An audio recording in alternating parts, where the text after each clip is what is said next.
So some of you saying that you might have heard some sniper fire. I did also hear some, what sounded to be some kind of small arms fire off in the distance. Could have been possibly some sniper shots.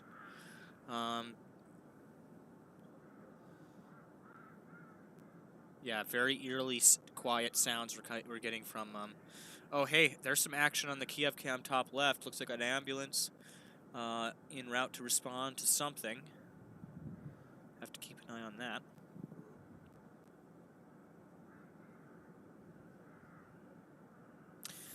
So, some report out of Reddit, an update to those Ukrainians who told the Russian warship to go fuck yourself. Apparently, they may still be alive. So that's an interesting development, however unconfirmed. Again, to everybody that just decided just now to flood the battle stations thread with all of your guys' battle stations with the stream on them, that's awesome, guys. I love seeing those. That's pretty crazy, seeing everybody tuning in like that. That's great. In fact, you guys got a lot of crazy setups here. I really like it. The one guy with the backlit pegboard. Nice to see other people backlight their pegboard. It's pretty cool. Yeah, nice guys. So we're going to start going through the next few rounds of updates here. We've got a bunch of information coming out over the past hour or two here, so we'll kind of go through some of the most recent updates. If you guys have anything you want to send over, feel free to do that now. Try to keep it to developments over the past few hours.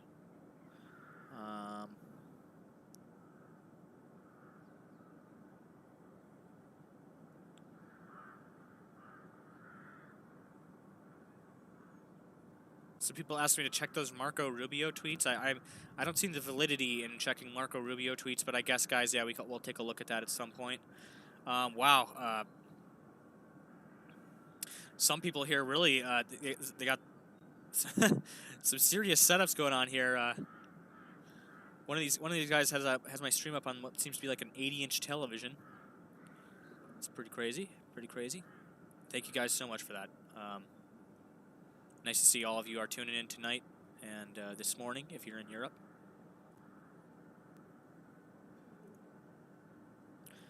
Again, I believe we have, yeah, we do have that feed, Tom, up on screen here. It's right over in the left side here. I just have it kind of shrunk down a bit. But yeah, that is another live feed of the square, so we do have that backup feed.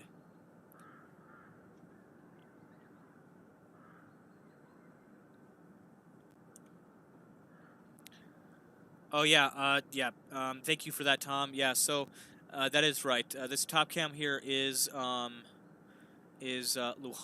I had another cam up, and I don't know what happened to that. What we're gonna do is we're gonna put this one down here, and we're gonna put the Oblonsky district in Kiev back up here on screen. Yeah, and we'll get rid of this multicam. We don't need that anymore. Get that out of there. All right, we'll put this camera here. And then now we should have, yeah, so you guys could see that camera here coming from the German feed, the other angle of the square. So if we need to switch to that, we can do that. Somebody said I had you on my 80-inch television. I wonder what the stream looks like on that. I have the stream monitor up on a 43-inch, but on an 88-inch, that's a whole nother level, whole nother ball game. Mark Rubio is on the intelligence committee, you know, for the biggest, most funded military in the world. That's kind of why we're... Well, yeah, but I don't really like to depend on tweets. Instead, we like to depend on, you know, official press releases, at least. But, yeah, I mean, we're willing to take a look at it. Send it over. Send me over the tweets, guys. Get them to me now. But I continue to see people, you know, saying, check out Mark Rubio, but they don't send me, like, a source link or anything. Give me a source link. Let's see what they have to say. Yeah, I'm willing to take a look at it for sure. Check out Elon Musk's Twitter. He's setting up internet satellites. Yeah, we were talking about that earlier tonight. We were looking at the tweets. Elon Musk is setting up Starlink over Ukraine, and they are diverting the equipment to the country. I don't know how they're going to get the actual kits into the country, maybe over the Polish border, but those will definitely help a lot. right, let's take a look at this. Zabby, thank you for sending this over. Verified ground reporters, he says. Yeah, we have seen a lot of videos coming from games like Arma 3. In fact, I've had to... when you guys send me videos now, I've been like putting them up in another window, and I try to vet as many of them as I can. And you wouldn't believe the amount of Arma 3 videos people are trying to pass off on stream here. I've played my fair share of Arma to to tell the difference. It's amazing how far video game graphics have come, though, where we can try to pass off video game graphics as real war footage. It's definitely interesting. Here is another map. So this is current troop position. I believe this is from the British Defense Intelligence, if I'm not mistaken. If somebody would, this looks like the British Ministry of Defense right here, if I'm not mistaken. If somebody wants to confirm that for me or not, that would be convenient. Yeah, guys, keep in mind, you know, there is a lot of disinformation in the live chats.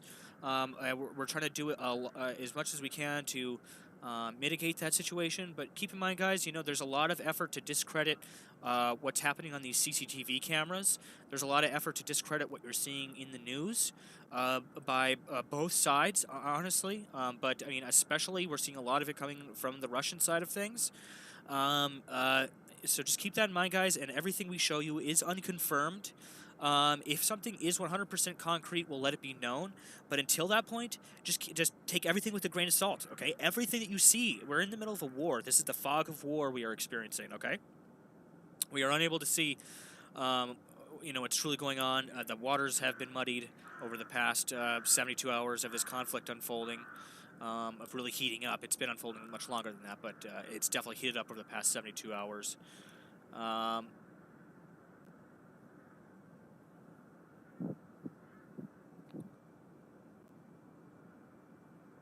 Yeah, so that bottom left camera does have a pretty intense exposure right now. For those of you that keep saying, oh, I can change that in OBS, I can't, because that's not how we're bringing these feeds into you. If they were being brought in through like a display capture, we could do that, but I can't do that without changing the gamma and settings for the entire collection of cameras, unfortunately. I will be redoing my setup, and we'll be getting that stream layout figured out here in the next couple days, and we'll have that all mitigated. So here, let's take a look at this map really quick, because I think this information could be quite useful. We looked at some of these maps earlier. But they're coming down kind of from the north, westerly direction, straight from the north, and then also out of the east to surround Kiev. You also have advancing forces through the Donbass from the eastern portions of Russia here and out of the south. Plus, after bombardment in Odessa, there's a possibility that the Russian naval fleet will launch an amphibious assault there, and from the Sea of Azov here on Mariupol. And so I believe that's why Forte 11 has been doing those holding patterns, surveillance holding patterns that we were seeing earlier, here and here. It's probably to inspect Russian naval movements, but some other people had speculated that it could be that here, over towards the west, they were taking an eye on Russia's super yacht, which has been spotted in the Black Sea. It could also have to do with some tanker ships that are in the area there, but we're going to keep an eye on that situation as it develops.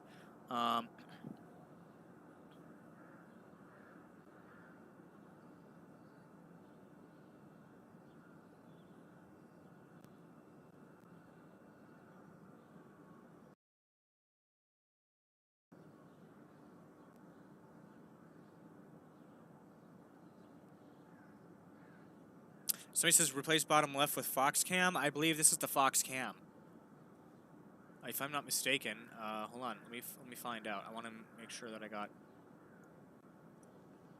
everything here. Oh, actually, that's not the Foxcam. You're right. Sorry about that. I'll swap them out because yeah, that one's not as exposed. So yeah, we'll definitely get the one that's looking better in there. Thank you for that tip, whoever that was that sent that. I didn't see your name, but thank you for that. Shout out to you. Get this over just like that. That'll work. Or actually, like right there. That'll work. Okay.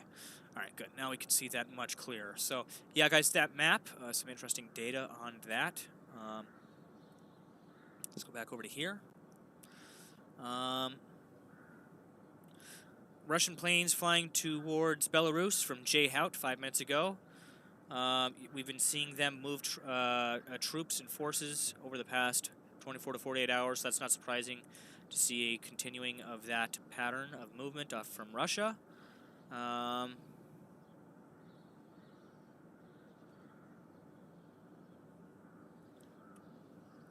Yeah, so some other graphic images coming out of Ukraine.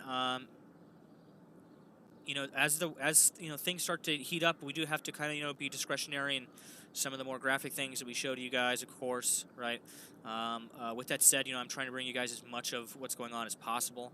However, I do ask, you know, if things are extremely graphic, you know, just don't even bother sending them over because I'll probably not get up on screen. There has been some, you know, fine lines in that regard that we've been crossing, but we're trying to keep things as civil and as PG as war can be. So keep that in mind. But we do try to bring you guys everything so you get the full scope of the story. Definitely more so than you're going to get from any mainstream media outlet. Feed is live and current with Raid Sirens. Yeah, but that oil fire, I'm pretty sure this channel has been broadcasting loops. So I think this probably isn't a dependable camera from this channel. Yeah, this is also looped footage. I don't believe that's real footage, Kurt. That channel has definitely been broadcasting some suspicious feeds that have been reported to be old footage. As they were earlier with the oil depot fire, they were broadcasting looped footage of the oil depot fire, so I would take anything from that channel with a grain of salt. A Russian T-72B fell down from the bridge somewhere in Ukraine. There was a video with some Russian hard bass there. Sorry for your eardrums. I guess I could show you guys that real quick. I've seen a lot of these clips here over the past 24 to 48 hours. And I've told you guys, like, this, you know, could have to do with, as I said earlier, lack of training, the personnel and their outdated equipment that they're using in this initial push into Ukraine. We've talked about the, you know, what that's all about. I'm not going to get into that again, but one thing I want to, you know, make sure, is, you know, everybody knows is that stuff like this happens in war, especially in invasions. Invasions are extremely chaotic events, and you can expect a great deal of tanks to get stuck in the mud or stranded on highways with no gas. That's just a part of war. Units getting stranded in places and vehicles breaking down and stuff. But I think it also might have to do with their outdated hardware. That is, you know, all the Soviet hardware we've been seeing moving in, and like this older stuff that they've brought out to kind of, you know, move in and soak up the initial Ukrainian defense. But it also has to do, I think, yeah, with lack of training.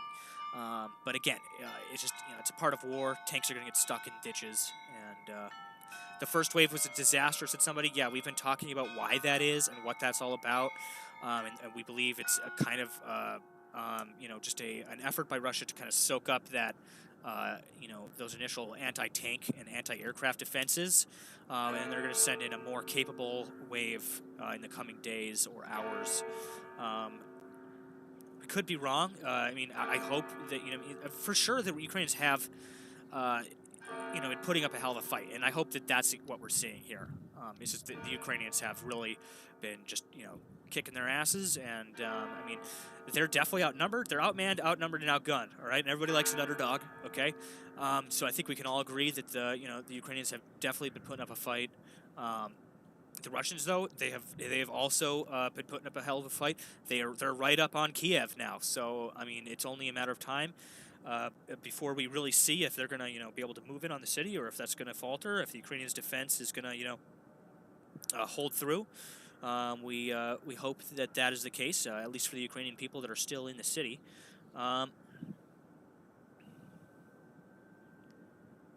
I'm not sure if you can locate the, could be proof that he's in the war zone. Some people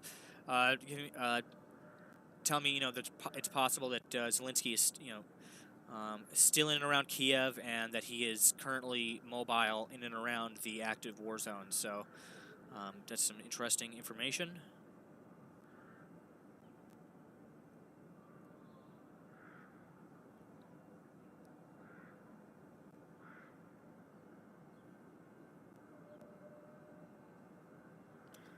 Somebody's saying they want to break the Kiev Sea Dam. I'm not exactly sure what that's about, but if somebody could give me some more information on that, hold on. I'll take a look at the video. I'll take a look at the video, and then I'll tell you what I think about it, and we'll put it up on the screen. Just want to see what exactly it is. So it's just it just seems to be a, oh, it's a live chat that came through. So the guy is speaking Ukrainian. If somebody wants to give me some more information on that, Jonah, thank you for sending that video over. But if you want to give me some more concrete information on that, something that I can put up on screen without having to show that whole live segment from that Ukrainian, which we would need to translate anyway, that would be useful. But yeah, so maybe some information there that they're looking to maybe sabotage a dam near Kiev. We'll see what that comes to.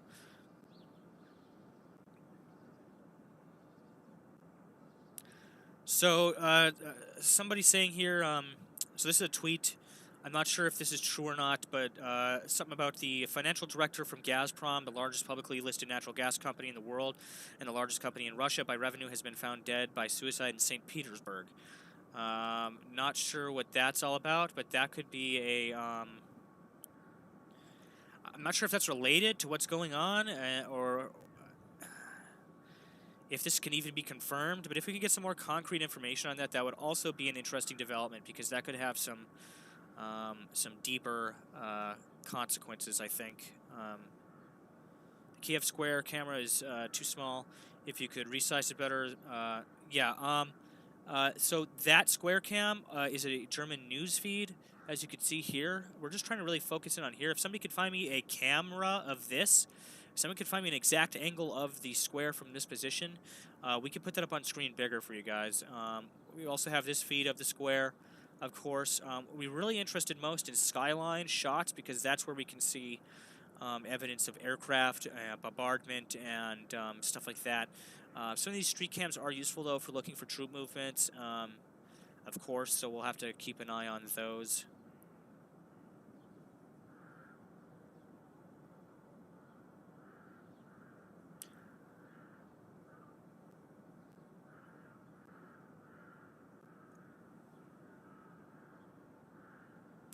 So yeah, looking like Forte 11 is heading back on its return to home flight path there. Let me see here. What's our top flights? So our top flights are those tankers right now that are holding tight over the NATO airspace in Romania. We'll keep an eye on those on the flight radar, of course. So here's an interesting tweet here from the Kiev Independent, verified source on Twitter, but however unconfirmed reporting, you guys. Let's just keep that in mind. Column of Russian Special Forces defeated near Hostomel, so that's that airport they were talking about, which is consistent with other reports we've heard of them being repelled from the airport.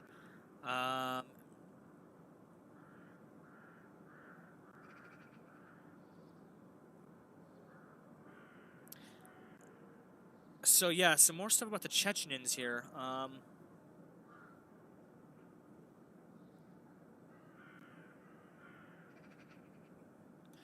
Yeah, so that must have been those Chechens that we were talking about earlier. It could have been a unit of them.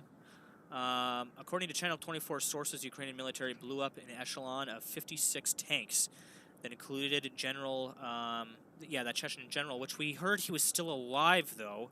So that's interesting. I heard a report that he was possibly still alive, however, unconfirmed, so we'll keep that in mind.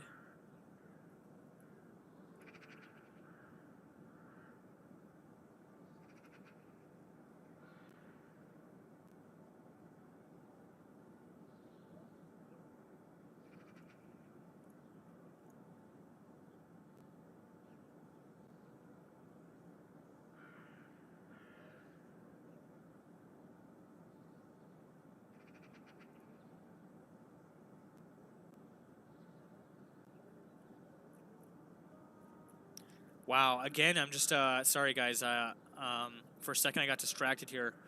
I'm scrolling through the hundreds of pictures you guys have just sent me of your battle stations with the streams up on your guys' televisions and monitors. People have them on huge, like, projectors. There's people that have them on 75 and 80, you know, up to 80-inch televisions. All sorts of people showing off their battle stations and, you know, showing your guys' support for the stream. That's awesome.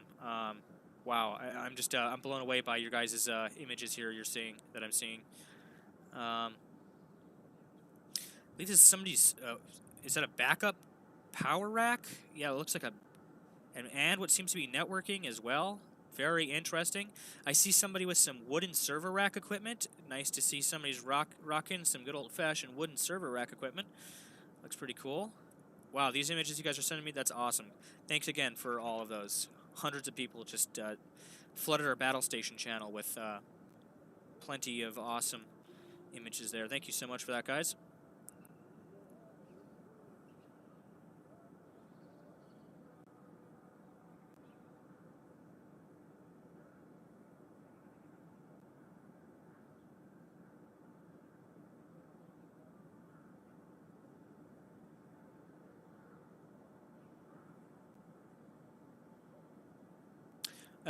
For those of you that are asking, you can find those images on our Discord server. You can find a link to the Discord server in the description below below the stream on YouTube. Yep.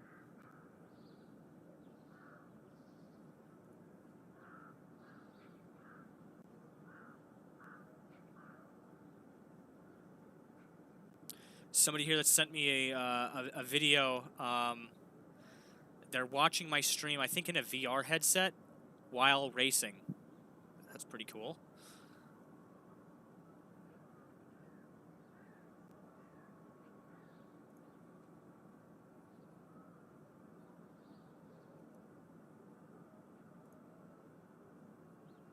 Yeah, again, thank you for everybody that's tuning in tonight. I'm just going through. I'm getting another round of updates here ready for you guys.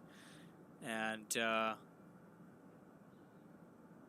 then we will continue to bring you guys some of the updates here coming out of Kiev.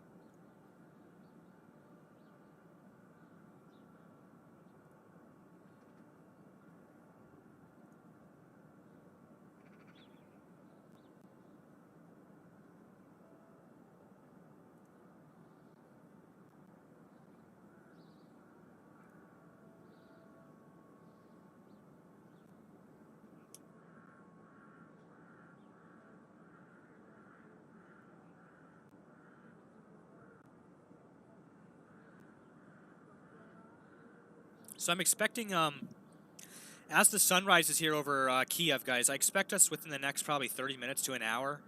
That's just speculation to hear an a round of air raid sirens. They have been consistently sounding air raid sirens, not just to impending threats, but to keep the people of Kiev on heightened alert for incoming airstrikes. And so they do periodically sound, but it's hard to tell if they're doing that. We've heard reports that they were doing that, you know, just consistently, like on the hour, a few days ago. But then we've heard other reports that they are doing that every time, but they, you know, see indications that Russia could be sending incoming airstrikes in the direction of Kiev. So it's kind of hard to tell because we have seen the sirens sound, but then no activity. So we'll have to, test during a wartime. Somebody says they imagine, yeah. So yeah, it's not only, I think, to, you know, test the equipment, but I think it's also just to keep people in a heightened alert, because, you know, at any second they could be bombarded from what is 3 directions of in-placed Russian troops. They're currently on the west side of Kiev, the north side of Kiev, and the east side of Kiev. And I believe there even is some Russian presence even on the southern outskirts of Kiev at this time, most likely. So they're basically encircled, and they could be hit by thermobarics, Grad, artillery, ballistic missile, and there's always the possibility of enemy aircraft as well that we got to keep an eye out for.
Somebody said they could hear music on the stream, but there shouldn't be any music playing right now. That channel, we have everything muted as for our tunes.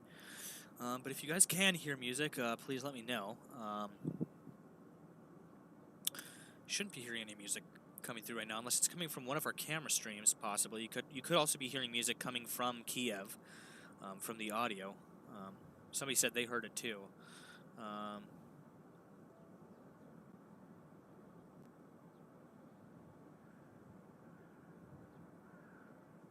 Could be music. Yeah,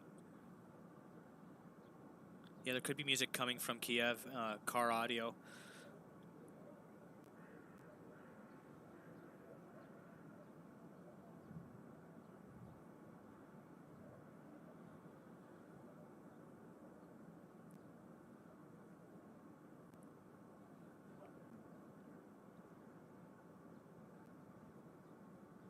Somebody said they should do what the Afghans did and get tons of Stingers from the USA. I'm pretty sure they have been supplied some Stinger missile systems, if I'm not mistaken, as well as the Javelins.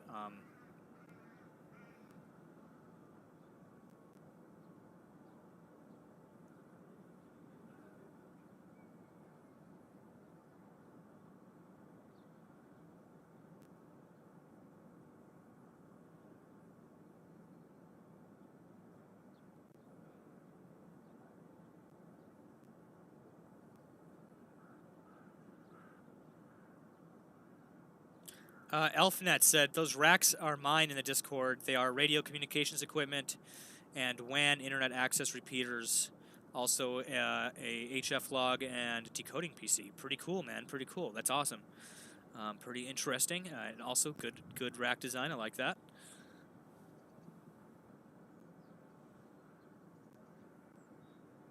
Bellingcat says Putin ordered his generals to take Kiev before Monday. Yeah, we have also heard that as well.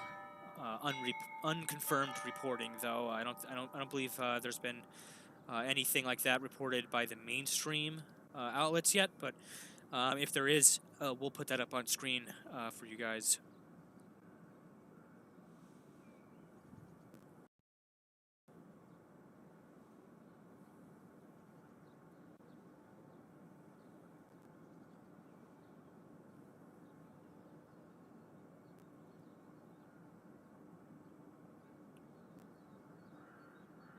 Somebody said Kiev looking like a ghost town. Yes, definitely is looking like a ghost town this morning. Very eerily quiet, especially with the sounds of the birds in the background.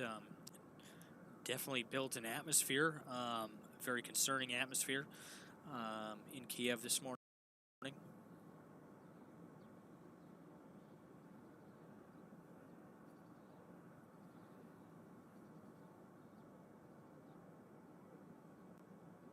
Somebody says before Monday makes sense as they've been cut off from Swift and need to move before the market opens Monday morning. Yeah, that could be. They're trying to hurry this up and get this done with so that we can move on, so that the Russians at least can move on. But I don't think that's going to be possible for them at all, especially with a ensuing insurgency in the coming days and weeks after. That's going to definitely put a wrench in some things for the Russians, I believe.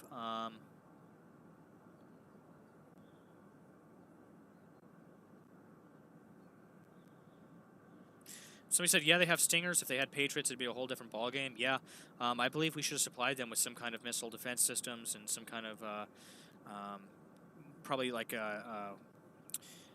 some more like aircraft and air defense systems. What was that? What's the one? CRAM systems. That probably would have been interesting if we had seen the emplacement of a couple CRAMs in and around Kiev. I don't know why why they couldn't have done that. I mean, come on, CRAMs can't be,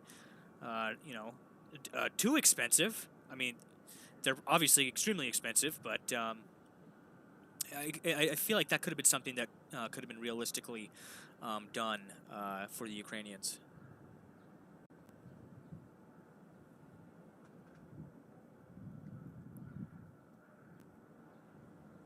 Supply them with a few Raptors. Yep, a few A-10s, Iron Dome, maybe some C-Rams. Yep, they need a couple of A-10s. Yep, that's right.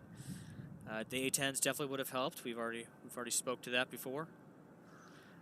People keep saying talk about the bioweapons lab. I actually haven't heard anything. I've been hearing people talk about it in the live chat, but I haven't seen any reporting on this biolab situation. If somebody wants to send me some data on that, I can maybe show that on screen. Yeah, somebody, Fallen Ray says give Ghost to F-22 Raptor. Yep, that would probably help the situation a bit.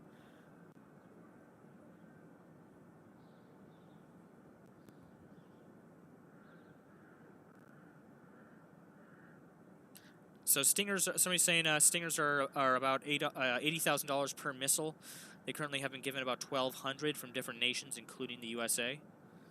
Somebody said C-Rams take a large, well-trained crew. I thought C-Rams were mostly automated. I mean, they probably still take a full team to set them up and even to operate them. But I'm pretty sure for the targeting and firing, isn't that all automated?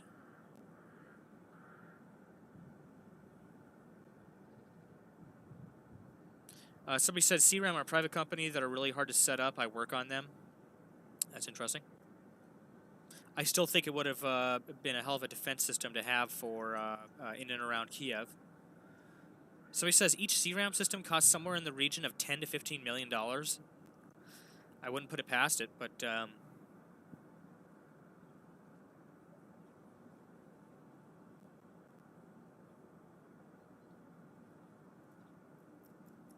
one second, just trying to get through. So he says C-Ram requires a Sentinel group. Don't exactly know what that means, but once again, I'm not an expert on military hardware. But somebody says give him Patriots. Yeah. The Patriot system probably would have maybe helped a little bit, maybe changed Putin's mind about a few things. Yeah, somebody says C-Ram is automated. Yeah, that's what I thought. But they do need an 11-man crew, yeah, to set up and maintain.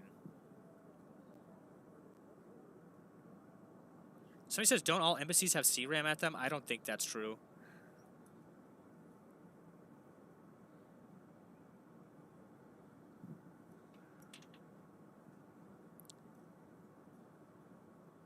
So they require a radar and networking crew. Okay. Kevin says, be careful with the lab stuff, a weird conservative conspiracy about that. Well, we'll definitely take a look at it, but yeah, we probably won't dive into that. We won't go down the rabbit hole too far. Same thing. We're sticking above ground, even with things like the Chernobyl situation with the radiation, and a couple of the other developments that we've heard. We don't want to go down the rabbit hole too far. We're just looking at the surface, looking at what the evidence is out in plain view, and what the situation looks like on the ground.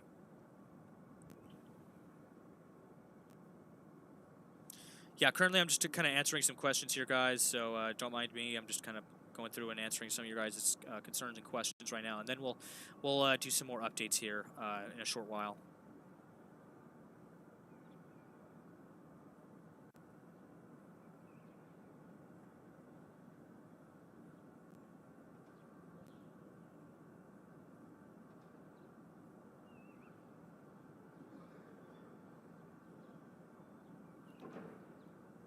So I'm hearing some other sounds here. Not sure if those are shots ringing out in the Capitol, but we'll have to keep listening in there.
So here's something out of Odessa.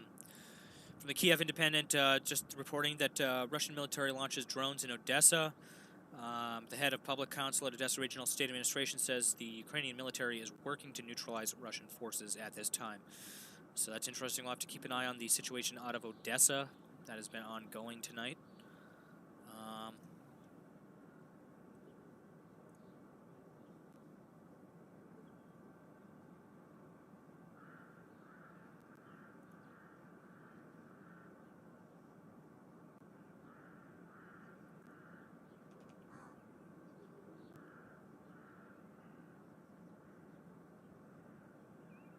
So here's a post from what we believe is a CNN journalist out of Kiev, verified on Twitter here. Just an interesting picture out of Kiev of that oil depot fire we were watching burning live earlier on the show. Says it's 7 a.m. in Ukraine right now. This brave nation is going into a 4th day of fighting against Russian invasion. The city of Kiev has not fallen. The nights ended with heavy Russian bombardment, which sadly resulted in civilian casualties. A 6-year-old boy is among them. So that report and that pretty crazy photo there we saw earlier of the oil fire, the oil depot fire that was happening there. You can see it lighting up the sky there. There was also a gas pipeline hit as well. We were talking about that earlier. I'm not sure if this is current or not, but here's an interesting photo. I think this is some Ukrainian children in a bunker wearing masks. I believe this was from either last night or the night before out of Kiev. So an interesting photo there. Kind of hard to imagine what some of those kids are having to go through right now in Ukraine, especially in places like Kiev, where they're under constant worry of being bombarded at this hour.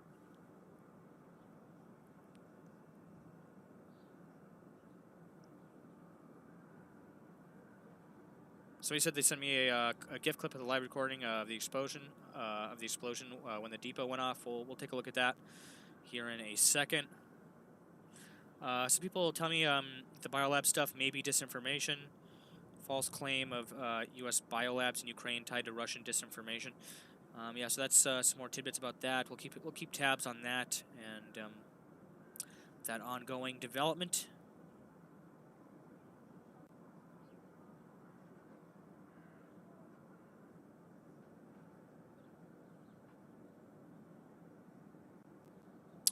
So here's some interesting information. Not sure as to how much validity this has. Some of the things that the Ukrainian Defense Forces are looking at for taking out certain Russian tanks. The reason we're seeing a lot of the Molotovs because you can use the petrol bombs on the engine deck. Will burn the engine, stopping the tank. Using rifle fire against the tracks will damage them. The tank will be unable to drive. You'd have to use some pretty. I would imagine you have to use some much heavier calibers to do damage to these tracks. I don't know if a 7.62 round would do enough damage to stop that track, but that's some interesting information. Here's some more of that here.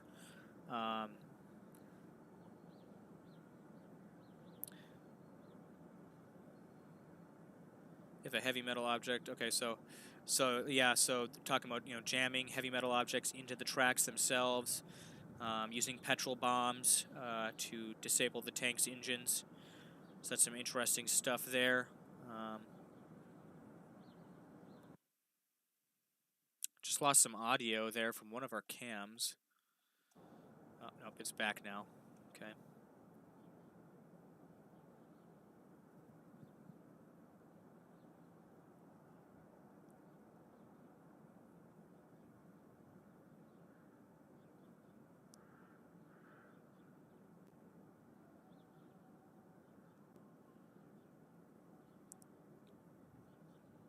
Okay, this is interesting.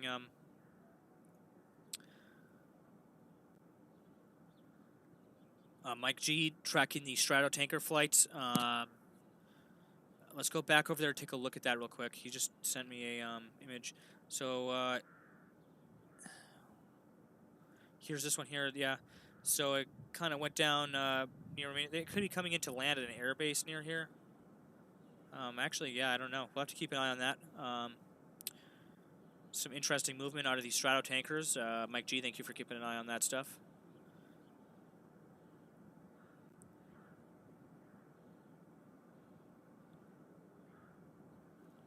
So here's a Twitter page that somebody sent over, Kiev Watch. They've been just posting some updates out of Kiev. Earlier today, signs of an insurgency began showing as civilians were seen making Molotov cocktails in the thousands. A passing Russian convoy was even struck by one of these Molotov cocktails, demonstrating the Ukrainian will to fight against the Russian invaders.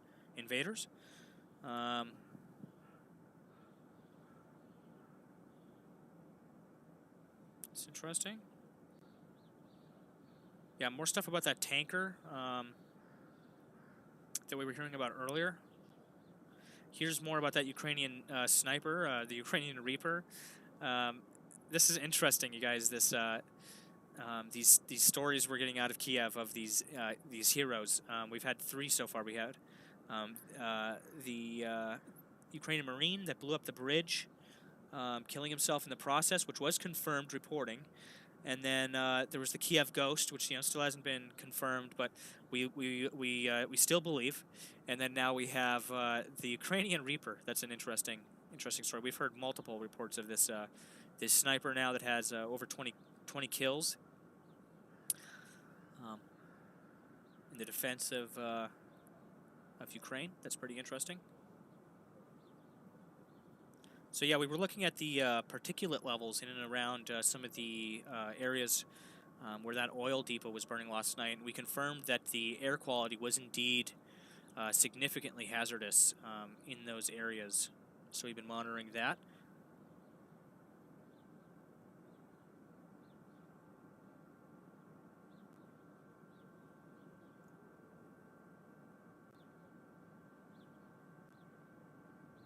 Okay, so here's some other information about the Ghost of Ukraine. People saying he is real. A Ukrainian pilot, Vladimir Abdonov, has downed 6 Russian jets, 2 Su-35s, 2 Su-25s, 1 Su-27, and 1 MiG-29. The ace of the 21st century to the country of Ukraine and the rest of the world, the Ghost of Kiev. Interesting. Yeah, I would really like us to get some more concrete information on this guy to really know for sure if he is indeed real or not. But we choose to believe, we continue to believe in support of Ukrainian morale. I believe it's important for them to have images like these. There's reports that Russians are in Kharkiv. Yes, we have. I've been seeing stuff about that over the past couple hours. In fact, I'll show you some of that here from Tom. Thank you, Tom, again for sending this to me. Photo claiming Russian forces being present in Kharkiv this morning. So that's interesting. Again, ongoing situation there in Kharkiv, so we'll have to keep you updated on that.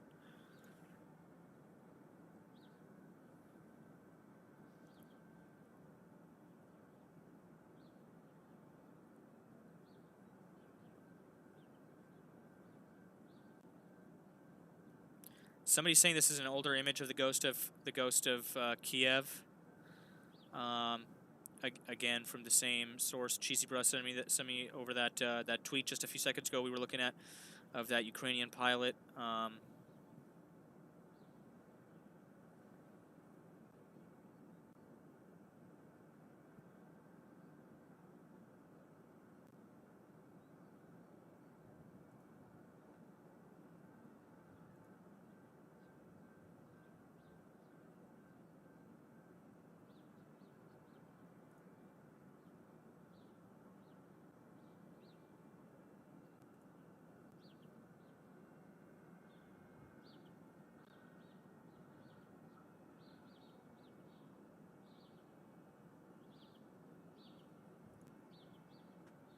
Again, thank you to all my mods that are keeping an eye on things over there, guys. Keep up the good work, and we will continue to take steps to mitigate the situation over there on the Discord server. Thank you guys for trying to keep the chat civil and continuing to follow along with the rules there. again with the mods. Thank you guys for doing what you can to keep that under control. Much appreciated. Yes, some more stuff about the Russian soldiers in Kharkiv, headed towards a metro station in the area. You can see, I just saw one of the Zs on that there. Russian soldiers entered Kharkiv. 6 of their cars drove through Alexeivka, a micro-district in the north of the city. Here's that video here. You can see the Zs on the trucks. These are Russian forces, obviously. However, we're not sure if this footage is legit out of Kharkiv, but it does look current with some of the other reports we are getting out of the area. But we'll have to keep an eye on Kharkiv and see what's going on with that. Very interesting developments happening, though, towards the east of Ukraine over the past 12 hours or so. So the situation is definitely starting to heat up in that region of Ukraine. We'll have to keep an eye on that.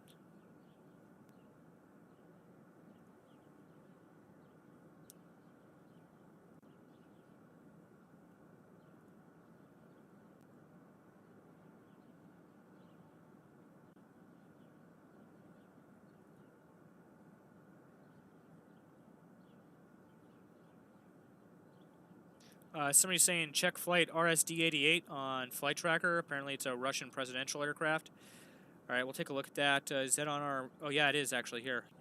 Thank you for that. Thank you for that, Din, over on the Discord for sending this information over. So this is a Russian presidential aircraft currently over Belarus. So yeah, that is an interesting development. We'll have to keep an eye on this aircraft here. Here's another detailed map. Cheesy Bro sends over. We've seen a couple of these maps so far. You know, there is sporadic information on them, but some of it has been useful. So here in the north, Chernobyl, in the Chernobyl exclusion zone, Russian forces took control over the Chernobyl nuclear power plant on Thursday after a brief but fierce fighting with Ukrainian troops. Officials have revealed Mikhailo Podolyak, a presidential advisor, revealed to the Associated Press that Ukrainian officials do not know the current condition of the power plant or if it remains safe. So that is consistent with reports we've been hearing out of there, that there has been spikes of radiation, but that so far they haven't been able to confirm on the situation on the ground there. So we have Russian forces moving out of here, out of the northwest, down through the north here, and then over here across the Dnieper from the east as well. So here, guys, just earlier we were talking about Forte 11 and why it was doing loops over this exact area. This is where those Russian naval forces are positioned, right off of Crimea here, right off of Sevastopol. They're positioned right here, ready to launch an amphibious attack on Odessa. And there's also Russian forces here. So, I mean, I would like to get some updates on Mariupol, actually, if we could get updates on Mariupol. And see what has happened in the city of Mariupol. Maybe if I don't know if the Russians have taken that city yet, but it is possible. It's maybe somebody can confirm that.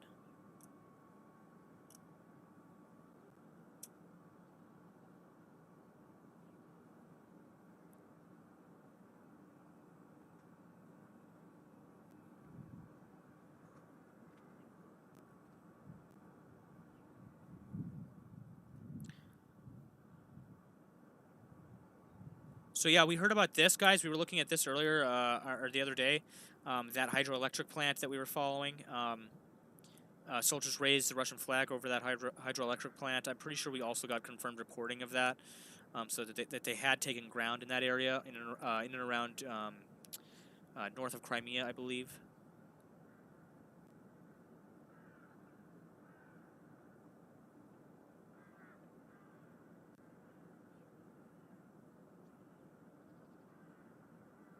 Yeah, somebody says, yeah, I don't know if we know taking Mariupol. They're trying to surround it. Yeah, that's consistent. Kind of what I've also heard is that that Mariupol, that there are still Ukrainian defense in Mariupol, but they have been surrounding the city. Yeah, Kherson. This is where we were seeing that Russian that battalion of Russian tanks that convoy of Russian hardware and troops. They were heading to Kherson. Explosions were reported in the region. Video verified by the New York Times showed smoke rising from the Kherson International Airport.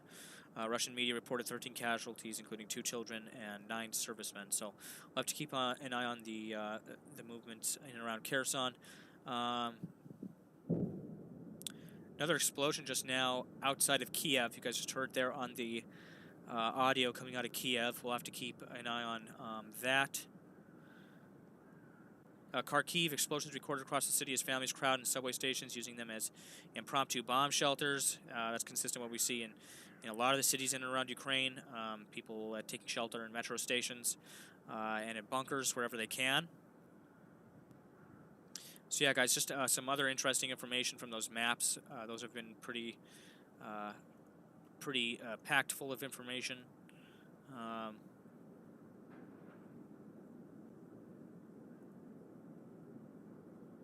Sam379, Mike G says Sam379. All right, we'll take a look at Sam379.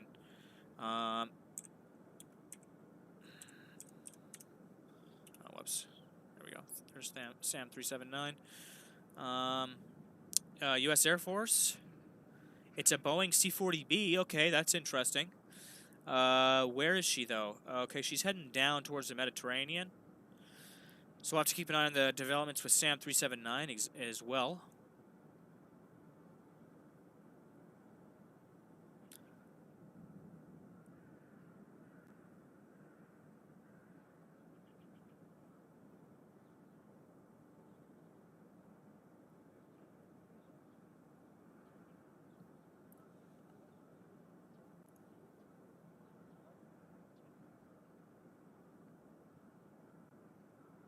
So yeah, more reporting. You know, that we heard that the Chechen forces that were near Hostomel Airport had been repelled by the Ukrainian Defense Forces. So we've been getting more information on that over the past few hours.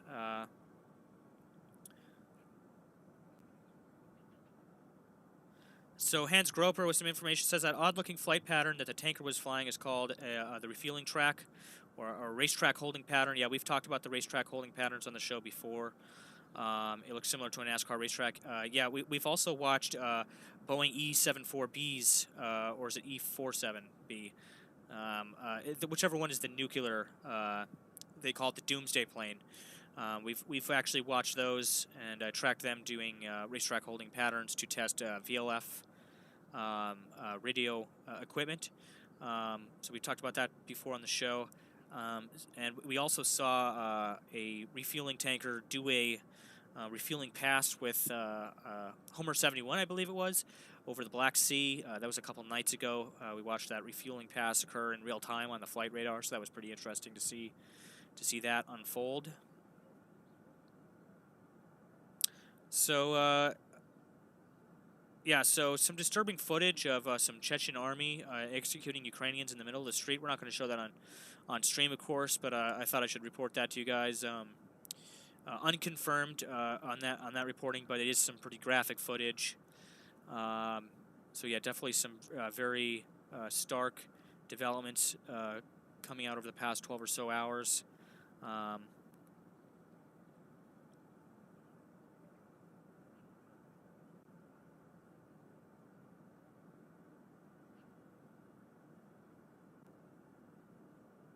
So something from Tom Luno here.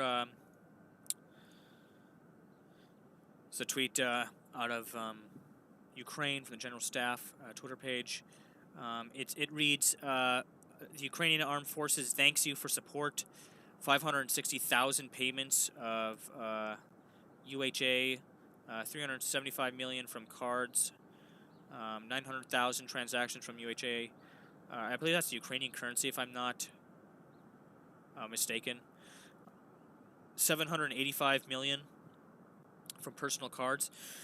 Glory to Ukraine, let's win together. Yeah, so there's been an overwhelming amount of support and donations and aid going into Ukraine. We've been considering and looking into starting our own campaign to help support the Ukrainians. We were tossing around the ideas the other night of possibly contacting a Polish ammo manufacturer and seeing if we could purchase ammunition in Poland and have it drove over the border into Ukraine to help supply forces in Ukraine with extra ammunition. So maybe we will look into that idea as the days go on here. We could look at maybe getting some fundraising mobilized and see if we can help. Some people have tossed around the idea of us making the St. Javelin T-shirts. We're already looking into that as well. We could possibly get some fundraising mobilized for the Ukrainians. Move your clock to the left side. Actually, I will just get out of that the DDoS live map. We'll go back to the flight radar. But for now, I'm going to keep that camera on the right side because we have the live feed out of the Maidan there, and I kind of want to keep that on screen. Where's that video at? We can get that video on screen for you, I believe.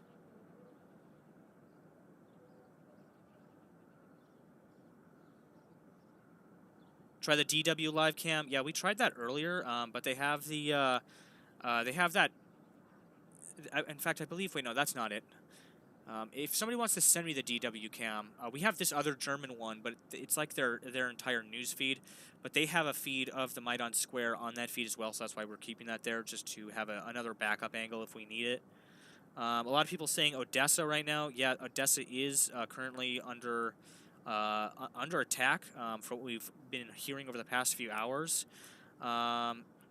Yeah, so yeah, everybody keeps saying Odessa is being attacked. Yeah, we've been hearing stuff about that as well. We're going to get a situation update for you guys on Odessa. However, we continue to hear activity on the outskirts of Kiev here, so we've been kind of glued to the Kiev situation here over the past couple hours.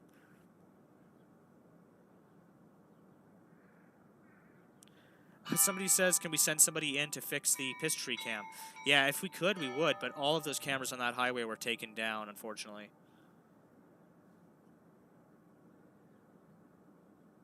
Yeah, somebody says DW cam is down due to curfew until tomorrow, apparently. Yeah, that's what we heard as well. So I believe, when does the curfew end? If somebody could sound off in chat, tell me when the curfew ends there.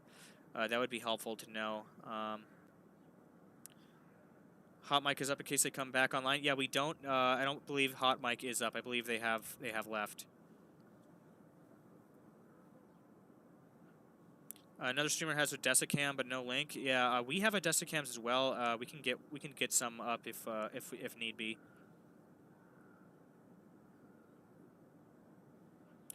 So Monday 8 a.m. Okay, so there's a curfew the entire weekend. So that means that nobody is even allowed to go out in the daytime, I take it? Oh, 5 p.m. to 8 a.m.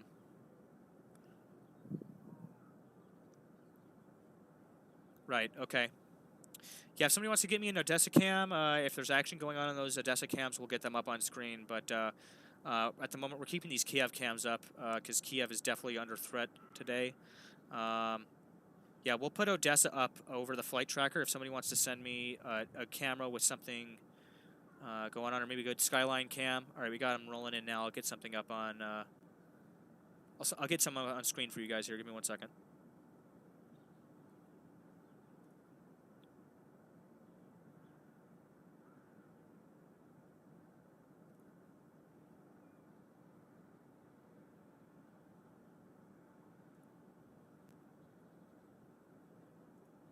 Stand by here, guys.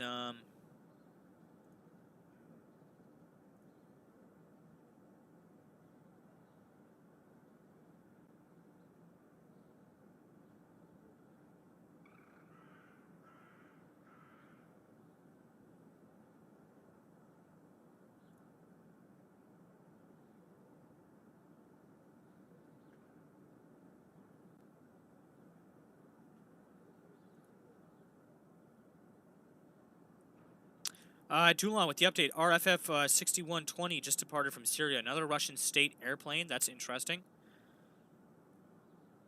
I'll have to keep an eye on that. Stand by, guys, while we get Odessa on screen for you.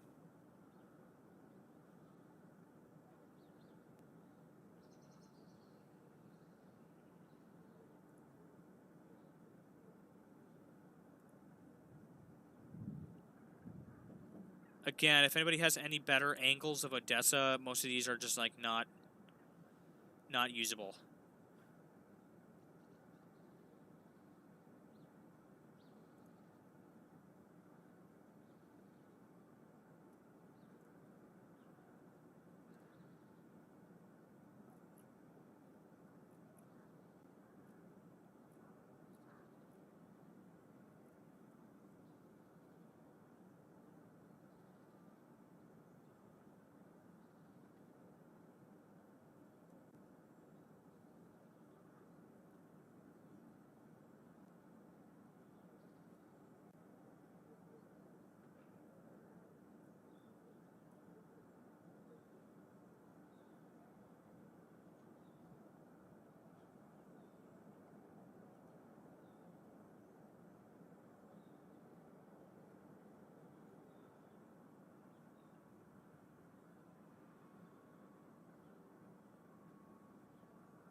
Somebody says anything from the radio? Yeah, we'll get updates on the radio for you guys. I'm just trying to get some live feeds out of Odessa here to show you guys. However, we're having a hard time getting some feeds out of Odessa at the moment. So stand by, trying our best here to get some camera feeds online for that area, along with some audio.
Again, if anybody has any other singular Odessa streams, send them over, because it's looking like a lot of our primary Odessa feeds are down as of just a few moments ago.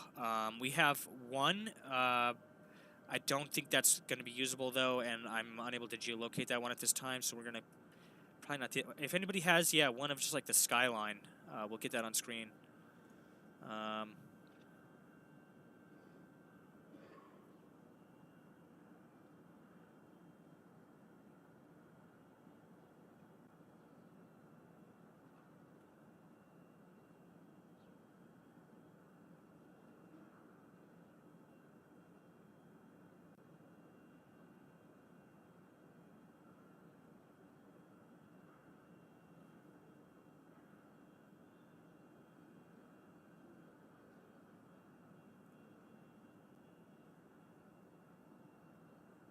So here's some updates out of Kharkiv again.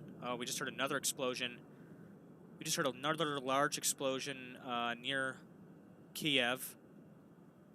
That sounded pretty big that time. We'll have to keep an eye on that. Ukrainian news channel 24, 5,000 Russian soldiers in staging area in Russia north of Kharkiv have revolted and refusing to attack Ukraine.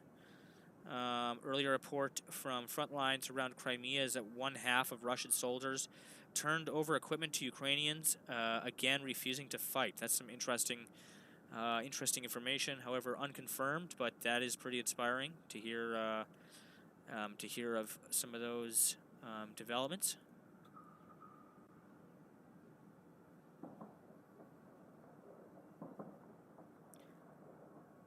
We're hearing some fire out of Kiev. Let's listen to that.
Okay, so here's some stuff from Odessa.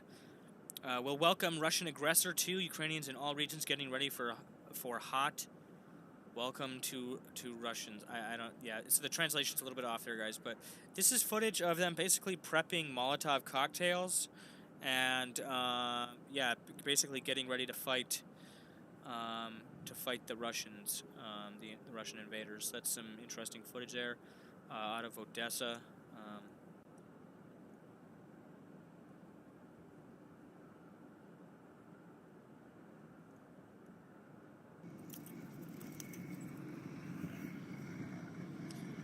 Okay, here's some footage. Sorry about that. Here's some footage from that gas station, which we were seeing. So here's some footage from along that highway where we saw that military convoy on the way to Kherson. That's the not gas station, but you know, that whatever that little shop was. The camera was mounted like right here on this corner, facing this way. These are the railroad tracks, which we were watching as well, but here's some footage from there.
Смотри, какая колонна идет.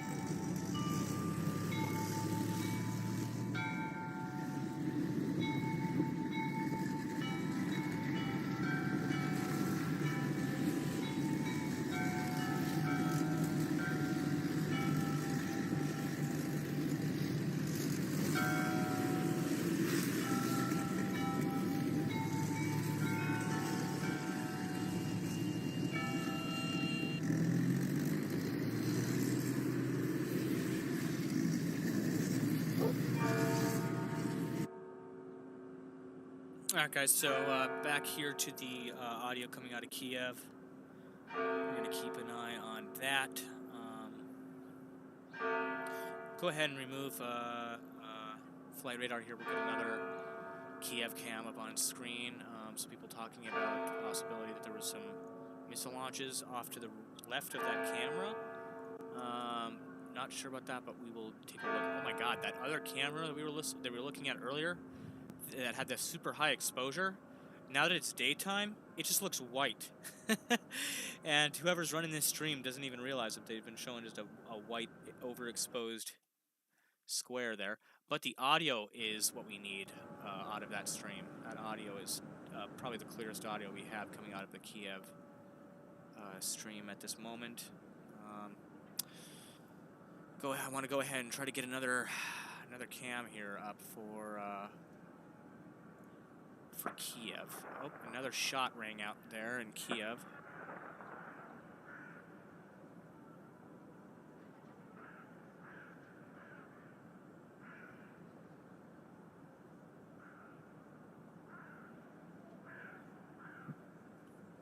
So yeah, we'll have to keep an eye on that. Yeah, if somebody wants to send me over another Kiev cam, if we can get any up right now, I'll put it over here on the screen. We have the, is the multicam still up? Yeah, the multicam is still up with Odessa, so I guess I'll put that over there, I guess.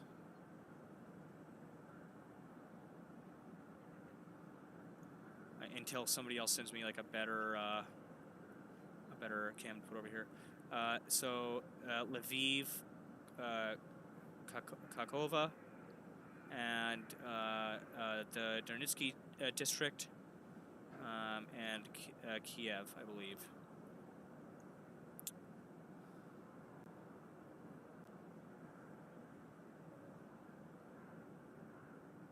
Yeah, actually, one second. I'm going to put a different one up. Yeah, give me 1 minute, everybody.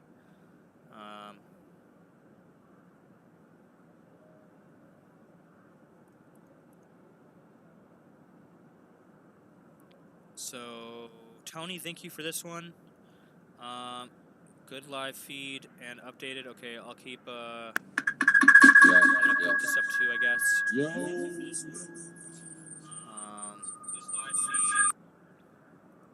See if first I'm gonna check it to make sure it's consistent. So here's a live feed out of the square now. I'm gonna go ahead and I'm gonna put this onto the window with the flight radar over here.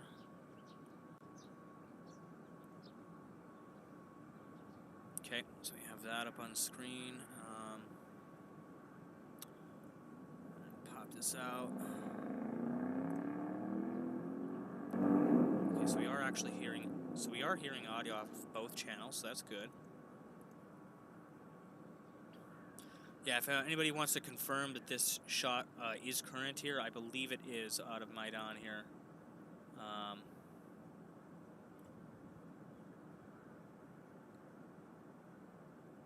Yeah, somebody says no Kharkiv cam tanks in city now. The Kharkiv cam we were using is down at this time. The Russians have taken it down. Either that or somebody took it down. It could be the internet is down as well. Yeah, somebody's saying this footage isn't live. And has gone dark. Yeah, so if somebody wants to find me live footage of Kiev, don't be fooled. There is still people moving about the city at this time. It is 8:04, so the curfew has ended.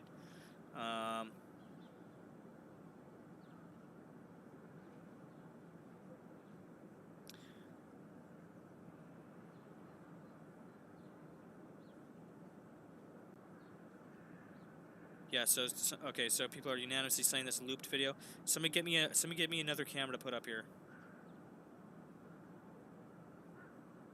Okay, so Tony now updates me. Tony, the one that sent me the camera, says it isn't. I was tracing both sounds and it's not. Sorry. Okay, so we'll get another one. Don't worry, guys. We'll get another one up here. Somebody find me another camera to get up here.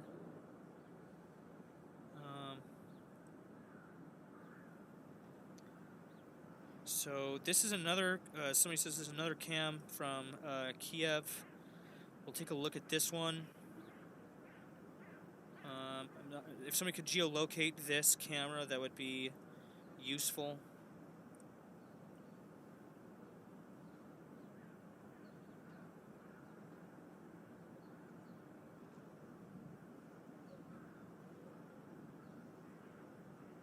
Yeah, from so people are saying curfew is, yeah, it ends Monday morning, or it's extended. It's been extended till Monday morning. The curfew is only for, I believe, for nighttime, though. I'm pretty sure people can move about from 8 a.m. to 5 p.m. In the city, if I'm not mistaken. Yeah, if anybody wants to send me, more dependable cameras, yeah, go for it.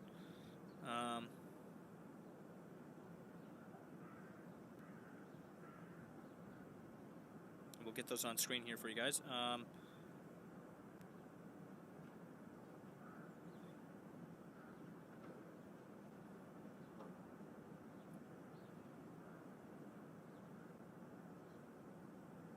Yeah, we don't care about exact locations of the camera. We just want to know which way they're facing and if they are in fact in Kiev.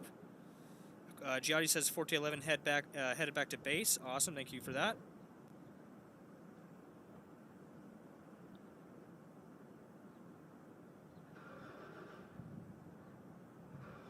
Yeah, somebody's saying, can someone find an Odessa cam? Yeah, we don't actually currently have any Odessa cams up that I know of that are legit at this time. If somebody can find one for me, we will put it on there.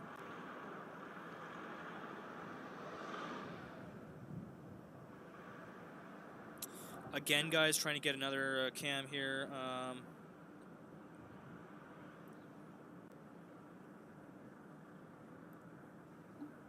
Yeah, that one won't work.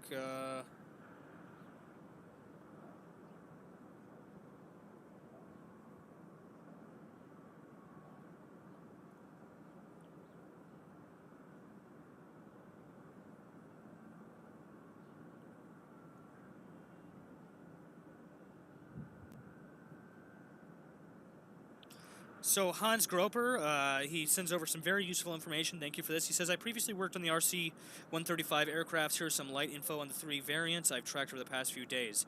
RC-135 or RC-135W.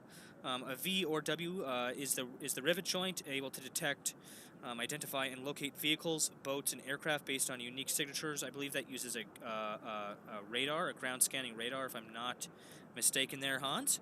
RC-135U is the combat sentinel, able to identify enemy radar capabilities, e.g. aircraft, anti-air. Fun fact, it flies within range and purposely gets targeted to gather information. That's a very interesting tidbit there. Thank you for that. This is about as vague as I can be without giving up TS level details. Thank you very much for that, Hans. I also tracked a WC-135 up in the Baltic Sea. Okay, so guys, we do have some air raid sirens sounding here in Kiev. So we're going to keep an eye on that. We'll take a listen in here, guys.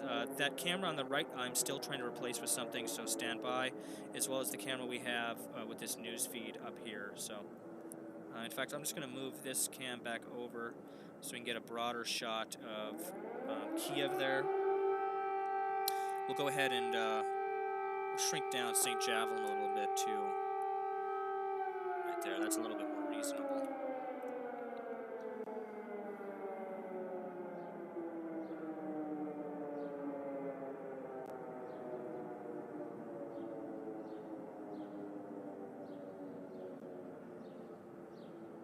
Yeah, so this audio you guys are coming in is current out of Kiev, along with these shots of Kiev. The only one we're trying to replace is the bottom right.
stand by while I get that audio back up for you guys. We just lost audio out of those Kiev feeds, so we're gonna try to get that back for you guys here.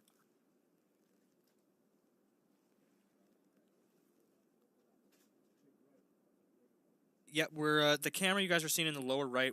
I'm trying to. Let's just get that out of here, or we're getting that replaced with a better camera here. So just stand by for that. Go back over here. Somebody said that one of our tankers is doing some interesting, having some interesting activity. I'm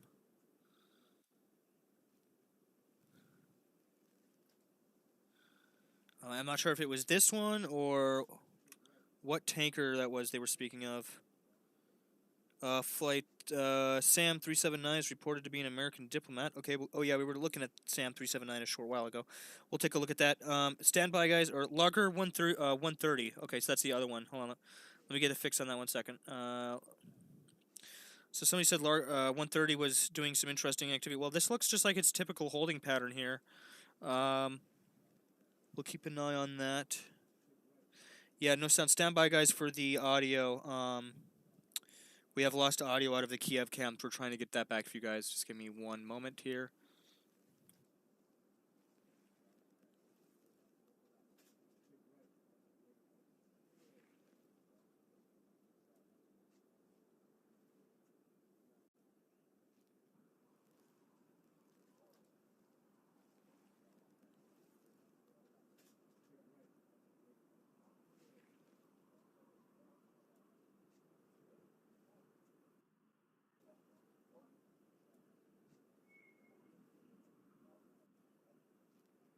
Yeah, so it does look like our Asian friends stream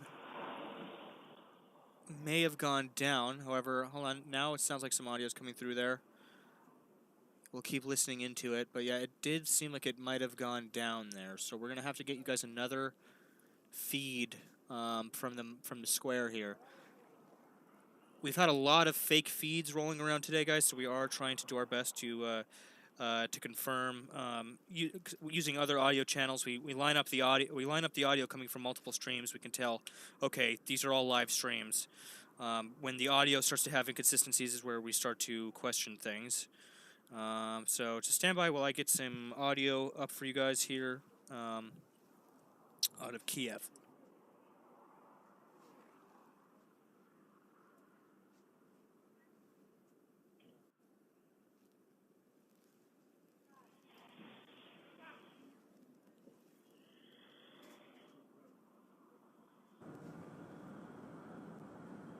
Okay, so I believe we have that audio back for you guys now. Yep. So our stream from our Asian news outlet has come back up. So we now have active audio back out of the area there. So stand by, guys. I'm going to be getting some other updates together here for you as we approach the half-hour mark, 8:30 a.m. in Kiev here on Sunday, the 27th of February. We're keeping an eye on some Strato tankers that the U.S. Air Force has above some of our NATO partner countries here. And we're continuing to listen in to the situation on the ground in Kiev. Keep our eyes on these cameras here. Stand by.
Again, guys, stand by. I'm getting some updates together here for you, and we'll continue the discussion here in a few minutes.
Бегом!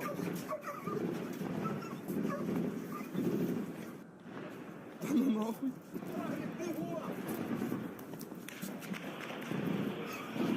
Бегом!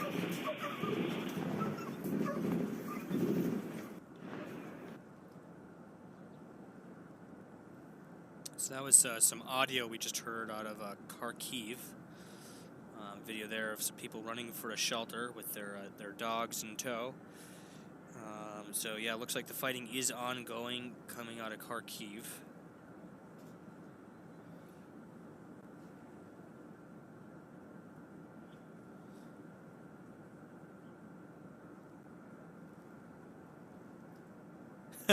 Sorry guys for the lack of warning, yeah. Apologies on that one.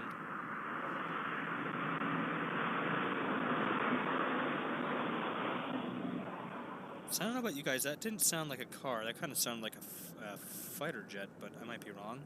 It sounded pretty loud to be a car.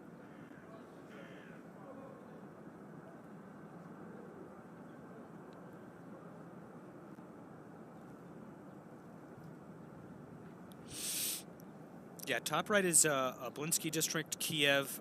Top left is that Blinsky District, Kiev. Top right is also Kiev. I forgot the exact location of that, but somebody could tell me. It's like by a hotel, I think, or something, if I'm not mistaken. And the bottom left cam is Kiev near the square. We also have a couple angles too, which we can switch to if we need to be. Or if need be. It was a car. I heard a car horn a few minutes later. That was pretty loud. Hotel by the river, says Shaggy. Thank you for that. Yeah, I know all three of these camps have been geolocated already, so.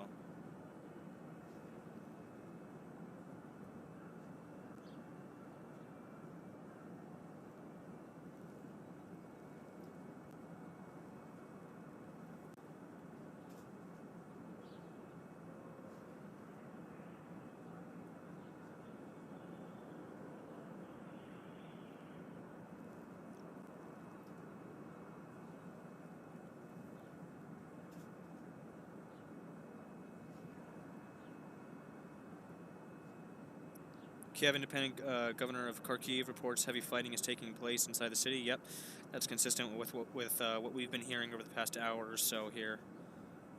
Yeah, still haven't been able to get any Kharkiv cams up that are with audio or showing anything that is occurring on them. If anybody has any of those sources, you guys could share those with us in the Discord. You can PM them to me, and I'll get those up on screen. Somebody asking, are any reports of the TOS thermal barracks being fired? We haven't heard any reports of them being used yet, but we've watched multiple reports of them being driven into Ukraine and them moving inside Ukraine.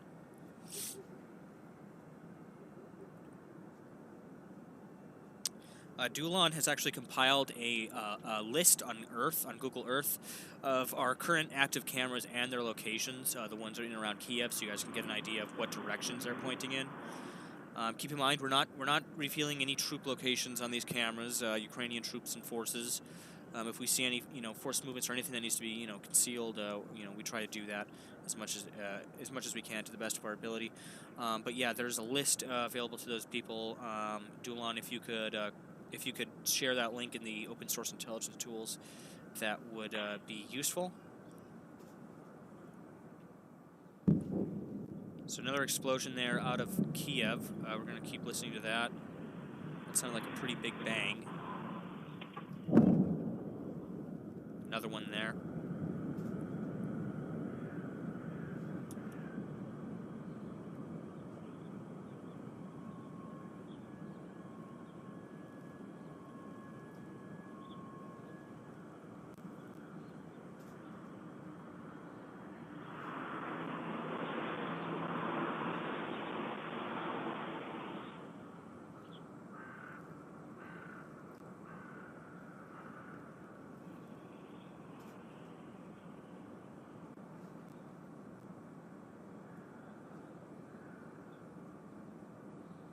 The audio sources you are hearing are coming from the Maidan Square, so basically smack in the center of Kiev.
Yeah, those explosions we are hearing are currently coming from the outskirts of Kiev. They aren't from the city center, but they are definitely loud enough and close enough for us to hear them. So, and yeah, we are hearing sounds of what could be jets nearby. It could also be cars, though, but we're having a hard time confirming that. Yeah, as a lot of people are saying, I don't remember hearing cars like that on the Maidan cam exactly. So, I think we might be hearing some jets possibly strafing the area. Could be Ukrainian, could be Russian. I believe it was Russian. We would probably be hearing some further air raid sirens at this time.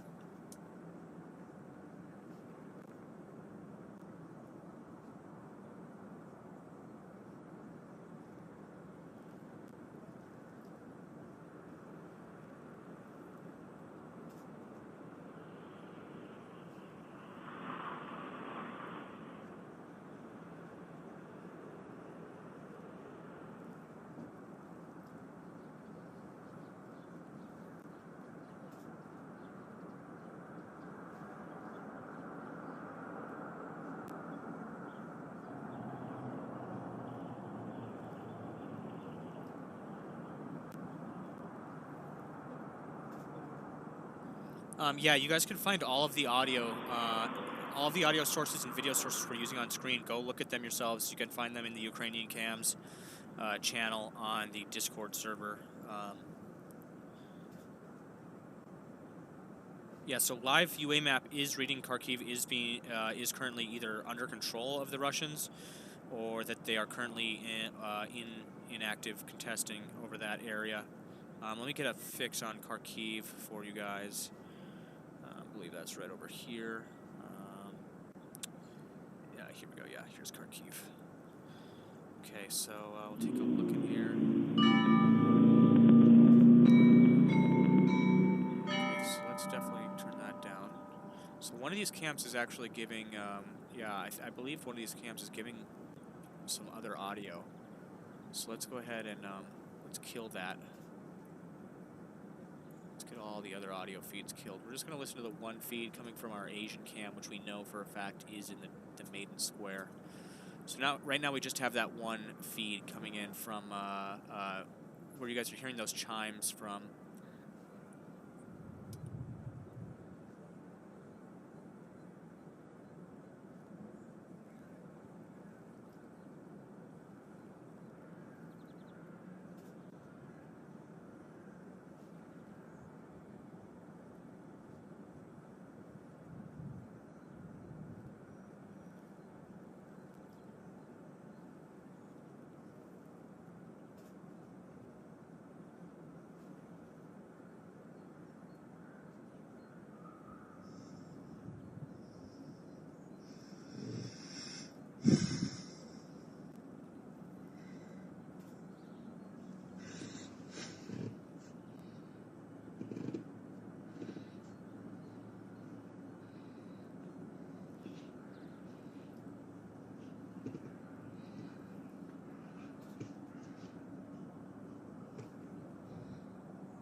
Две штуки пока вижу.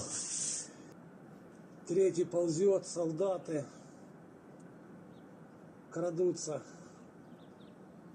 с автоматами на изготовку.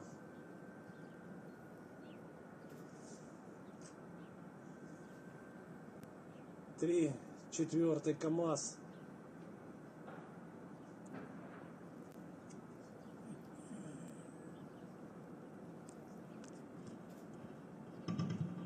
Ебать!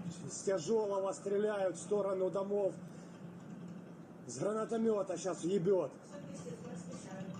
Пиздец, у нас стреляют. Ебать!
So we just heard some explosions there on the outskirts of Kiev. We're going to keep an eye on that. So I am getting reports here that there is a battle going on in the outskirts of Kiev at this time. And that's what those explosions you are hearing at this moment are. So we're going to keep an eye on that. Looked like for a second maybe we had dropped out with our stream, but it seems to be back up now. It should still be back online for you guys. But yeah, we're going to continue to listen in to this audio coming in out of Kiev. I'm going to try to get some. We're trying to get some updates together for you guys to go over this this battle that's occurring on the outskirts of the city right now.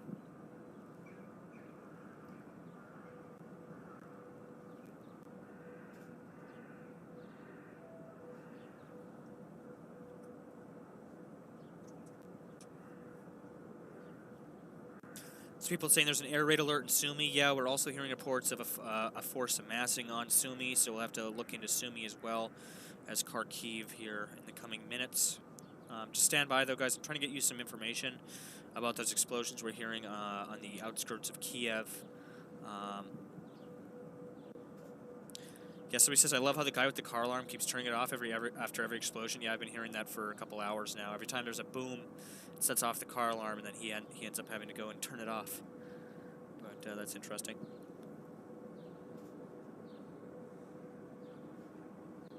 Yep, F-35 over Poland.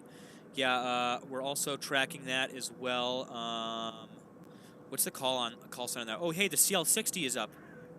So this is that experimental aircraft, you guys. I'm pretty sure this CL-60 here, if I'm not mistaken, that's that experimental reconnaissance aircraft that they've been flying.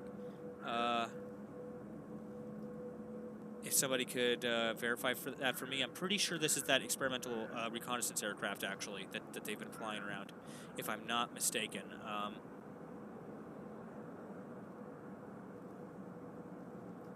Somebody saying it's so hard to find live feeds. Yes, the live feeds have become, the waters have become very much muddied over the past 48 to 72 hours as for finding consistent live feed cameras.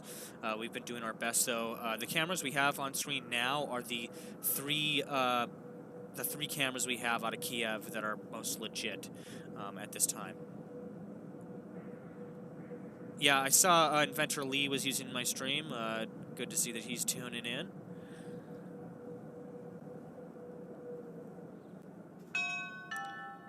So here, just on time, is our chimes as the hour approaches in Kiev here. We're going to continue to keep an eye on the audio coming out of Kiev here.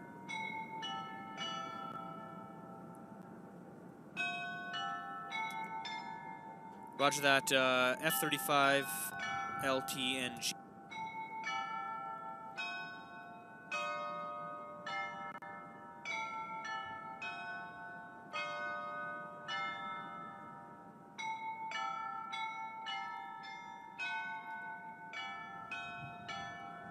Devin says, I can confirm Brio 68 is the experimental CL-60. Thank you for that. Yeah, we've been keeping an eye on the CL-60. I'm not surprised that we're seeing more of that now. So he asked where the audio is coming from. The audio is coming out of Maidan Square in Kiev.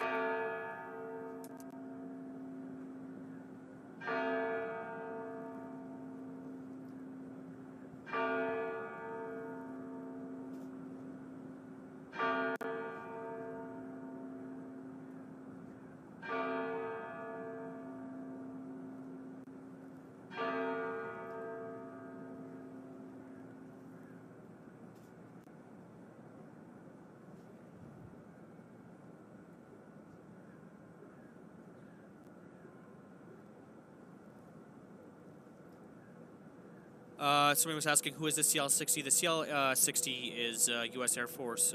It's actually an experimental reconnaissance aircraft, which they've been testing lately, and we've been monitoring it as of a couple days ago. One of the members in our Discord had spotted it on flight radar, and we've been monitoring its movements ever since.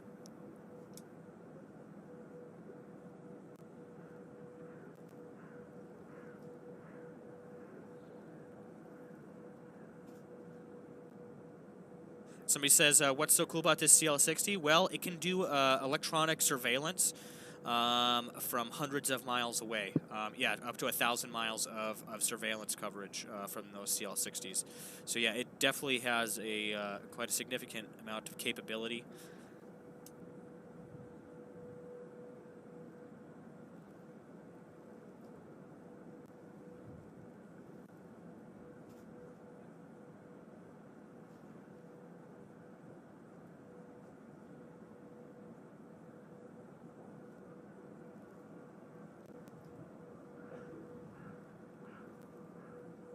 Somebody asks, how do you track the F-35 when it's a stealth fighter?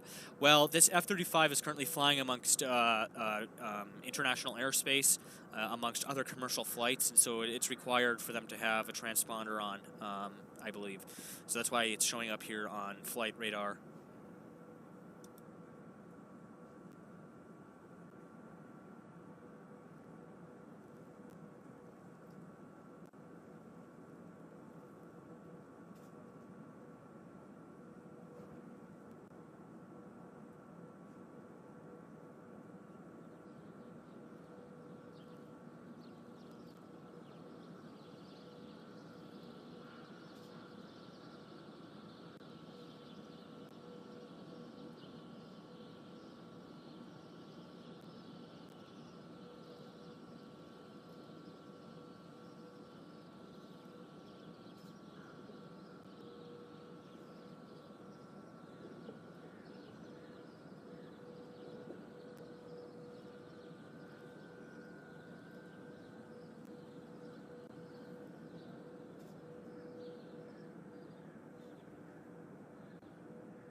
Это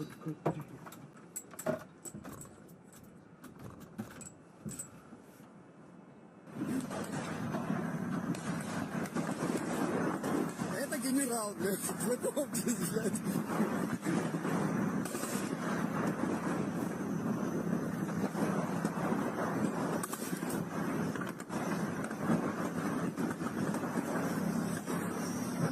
Все, он отходит.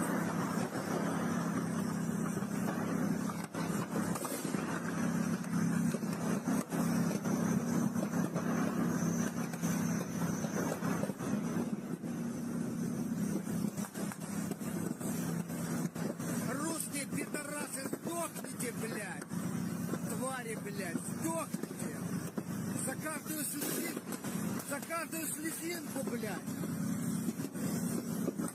Твари, блядь!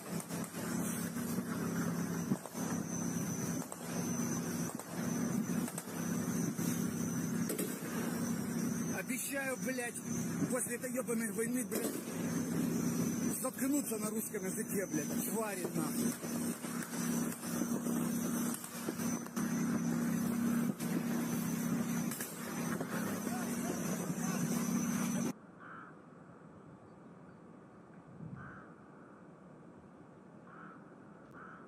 Yeah, that was some footage from yesterday of the firefight that was going on north of Kiev, but still some pretty crazy footage there. You saw one of those guys holding what looked to be some kind of rocket-launched system there, trying to get into place to take up a firing position. It's pretty interesting footage, though, nonetheless.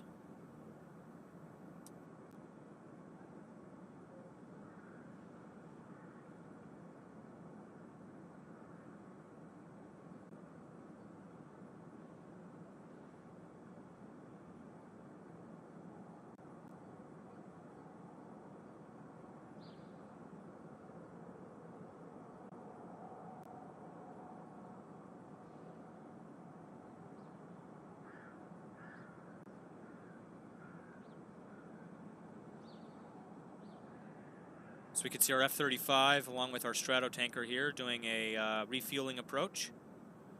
We can see that here. What could be refueling. Either that or it's just escorting the tanker. Maybe if somebody with some aircraft knowledge can give me a little bit of some details on that. Somebody says the map has a post from 6 minutes ago. Okay, we'll take a look at that. Go ahead and refresh the map.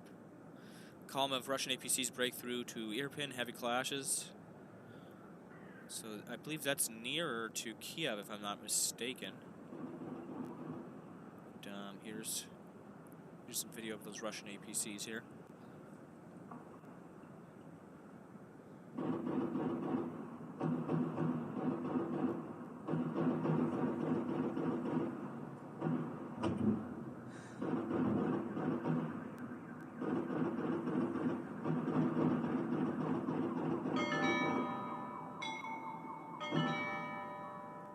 Some footage there again, guys, of that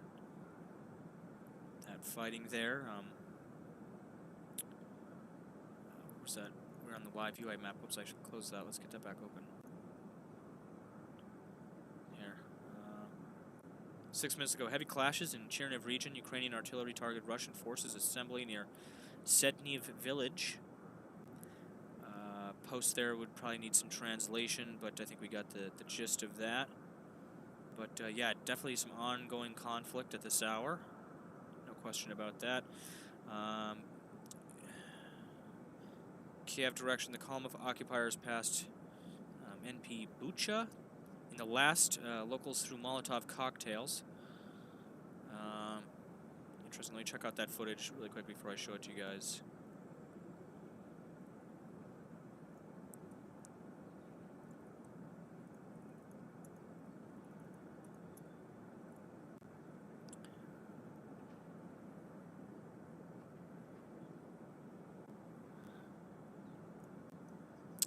So Fallen Ray says, another streamer says your audio is fake and is going on a rant saying you are stealing his mojo. That sounds interesting. I won't mention who, but yeah, that's interesting. We try to keep you know, other streamers and stuff and talk of other streamers out of the chat. We're trying to focus on what's going on in Ukraine here and covering some of the intel and not talking about what other streamers are doing. But here, I'm going to show you guys this video here coming from, I think it's somewhere near Kiev. What looks to be a Russian vehicle on fire targeted by Ukrainian civilians wielding Molotov cocktails.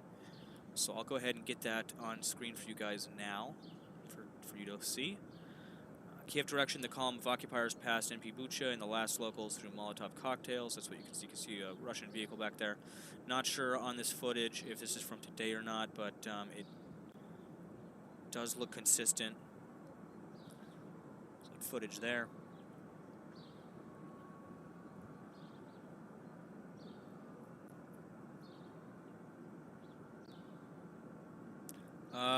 Lorax is watching another camera, and they're taking another camera down. That's interesting. That's the one that we were watching yesterday, I believe, with the suspicious movements we were seeing from what looked to be some kind of Russian occupiers wearing civilian clothing. We're not sure exactly what we were watching there, but we'll get more information on that for you guys.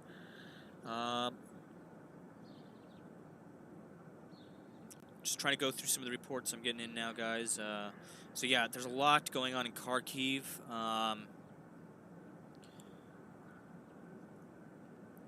Occupiers in Kharkiv encountered fierce resistance. Here's a video of a destroyed military column here. So you can see a lot of the vehicles have been hit. That was the column I'm pretty sure we saw earlier this evening, if I'm not mistaken.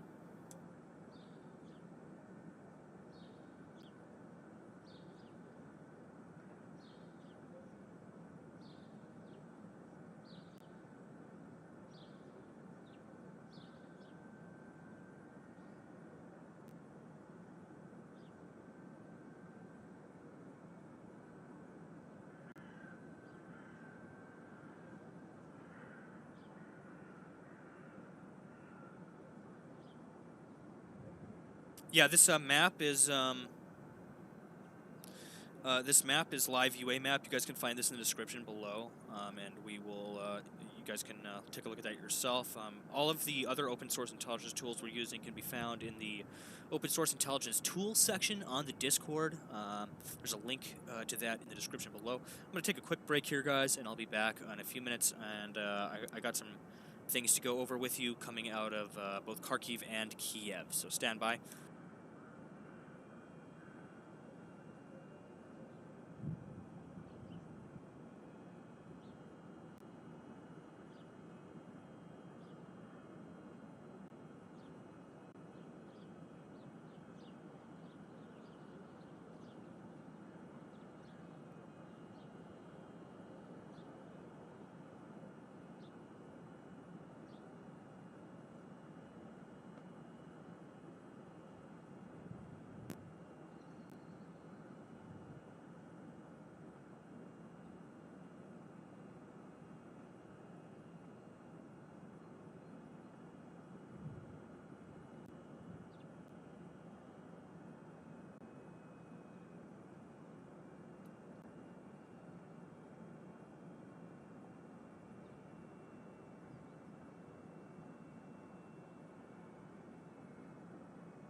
Some gunshots there. Yeah, just a reminder to everybody, those bells, they chime at every 15 minutes or so. Consistently. We have been seeing that for the past couple days. Really quick, I'm just kind of going through some of the stuff you guys are sending me. Trying to kind of piece together what's going on right now across Ukraine, and trying to get my next kind of report together here to bring to you guys. Give me a few minutes here, guys. Sorry.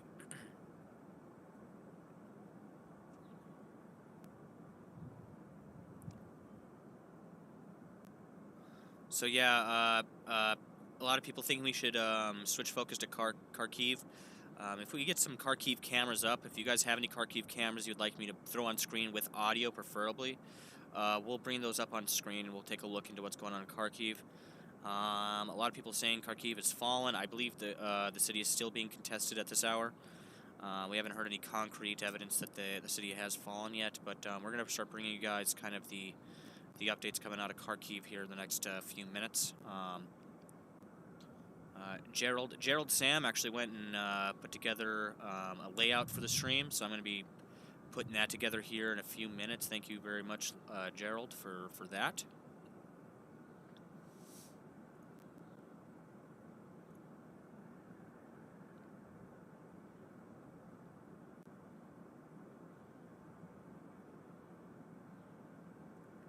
Yeah, I think we'll use this one. However, I'll save both of them.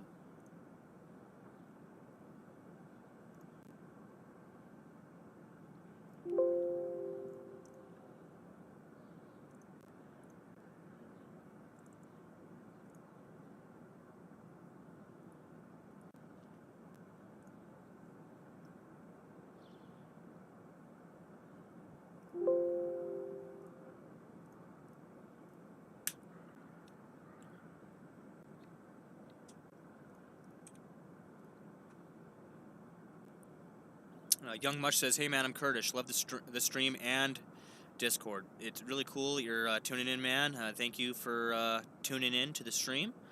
Nice to see that there's some Kurdish people tuning into the stream tonight."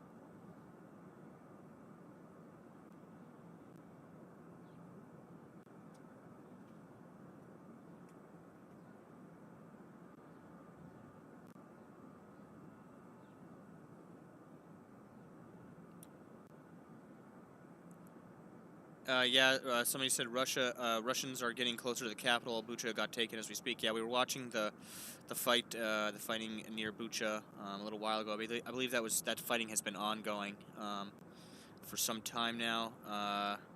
Bucha has yet another erratic VDV assault where they shot at a statue of a BRDM. Not sure what that is, but yeah, just more comments here I'm reading now from you guys talking about possibly that these Russian forces are getting closer to the capital at this hour. We are going to turn over to the situation in Kharkiv here in a few minutes. As I said, just trying to get some stuff together here. Street fighting in Kharkiv per mainstream media new. Yeah, we'll look at maybe some live feeds coming out of the area. Get a fix on what's going on there. That F-35 still heading east towards Ukraine. Yeah, we've been keeping an eye on the F-35. In fact, yeah, I'll switch over to the. I'll switch over to that now, actually, just so you guys can see the flight radar. Where did she go? Where's our F-35? F-35 is heading towards Kiev. It's probably going to go to one of these airfields over here. We've seen them land aircraft over here multiple times. But we'll keep an eye on what the situation is with that F-35 Lightning. It would be a hell of a development if they somehow delivered this to Ukraine. If Ukraine had one F-35 in the air, that'd be pretty sweet. The Ghost just cruising around in the F-35, mopping up the Russians. Somebody says the F-35 is turning now. Okay, we'll keep an eye on that. Yeah, I'm guessing he's going to land here at. I've not been successfully pronounced this, but I'm just going to try. Rezizau.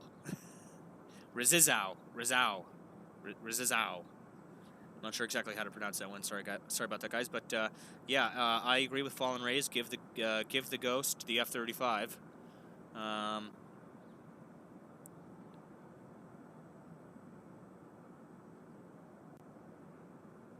Yeah, it's definitely turning into Rizal, though. I'm pretty sure.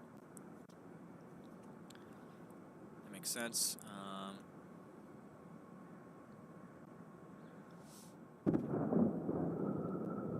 Another explosion there. Yeah, Maxi, I was just looking at your PMs here in Discord. Okay, so now we're hearing some developments from the Chechens. However, unconfirmed, but there's the tweets over on this Twitter account Nexta that we've been following for a while now. The Chechens are going to continue to fight for Ukraine, or at least this battalion here. So that's an interesting development.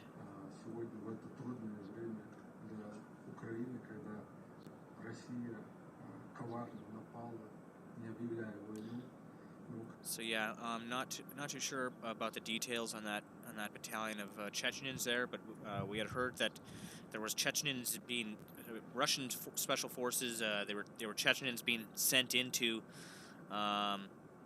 Ukraine to hunt for certain targets, but now they're apparently going to be fighting for Ukraine. I don't know. I don't really know the exact specifics. If somebody maybe wants to fill me in on that whole Chechen situation, I can get you guys some more concrete information on that. But yeah, that's been some sporadic intel we've been getting out of ours here.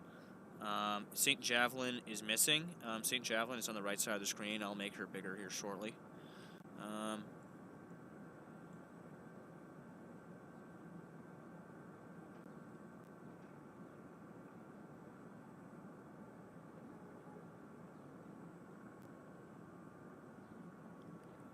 Yeah, a lot of people saying Kharkiv isn't looking good right now. It's looking like the Russians are really moving in on Kharkiv.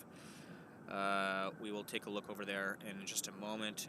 If people want to send me any live cams you got out of Kharkiv, I can get those up on screen. Oxman sends over the airstrip in which that F-35 is most likely heading to. Thank you for that intel there. It's that airstrip in Rizal, except hold up, he has passed it. Not sure if is that airstrip over here? No, he's gone right past. Maybe he's coming in for a landing approach. Who knows? We'll keep an eye on that F-35 Lightning though, for sure.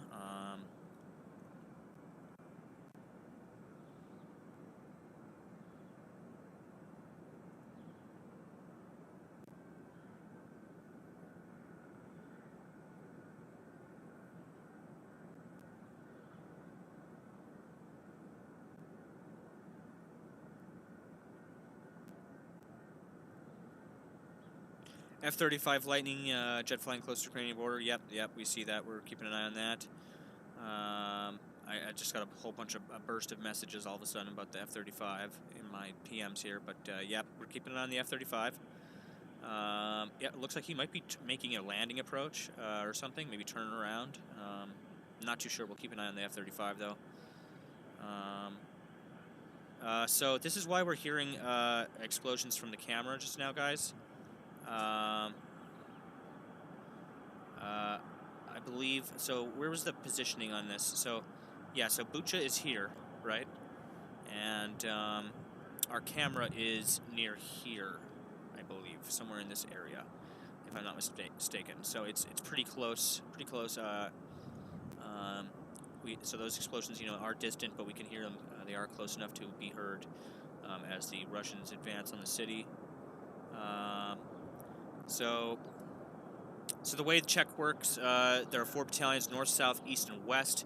Most hate Russia and fight against them, but one licks Putin's boots, says JWK Air.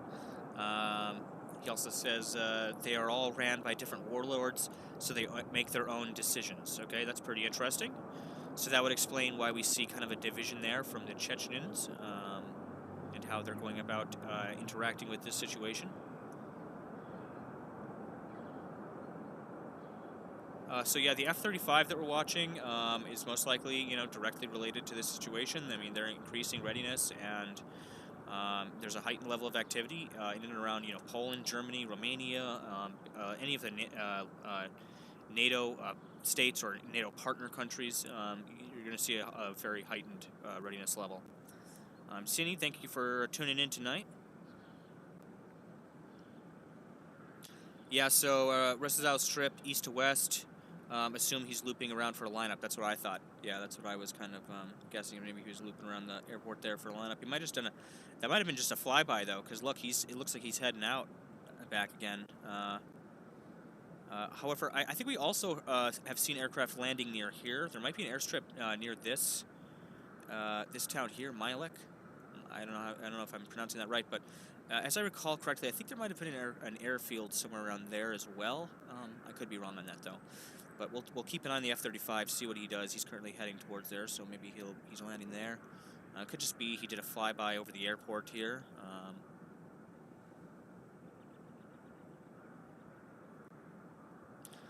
So here's a video, another unconfirmed Twitter report here. Says there a video of Russian column reportedly near the town of Okinki. I don't know if I'm pronouncing that right. Highway between Kiev and Sumy, and there is a thermal barracks in the video. What they say is thermal barracks. Actually, I was having a hard time seeing. That might be, yeah. That actually looks like maybe a TOS 1A, maybe. Kind of hard to tell. It was off in the distance, and it looked a little chunky for the TOS A or TOS 1A. Looked more like maybe. Maybe those were grads? I don't know. Again, I'm not an expert on military hardware, but yeah, maybe that's the TOS-1. Yeah, that could be a TOS-1 now that I look at it again. So, yeah, interesting. So, keep an eye on that footage there. Let me get down here. We're now, Rezau is pronounced Jezhov. Yeah, that's not any better, man.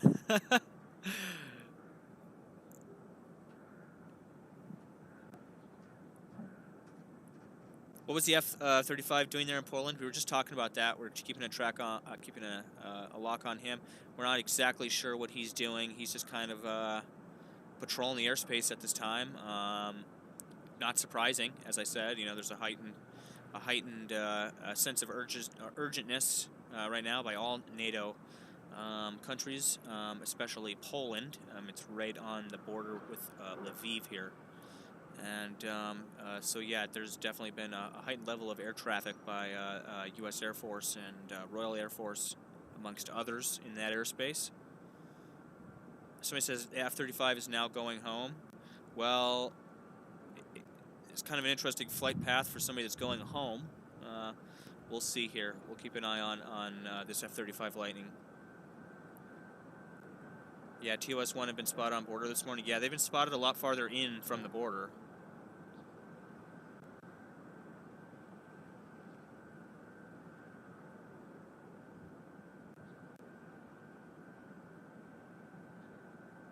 CNN has good footage of the thermal barracks. Yeah, we were watching some pretty good footage earlier of the thermal barracks being used in drills, showing just kind of how intense the shock waves are that are produced by those thermobaric fuel air explosives.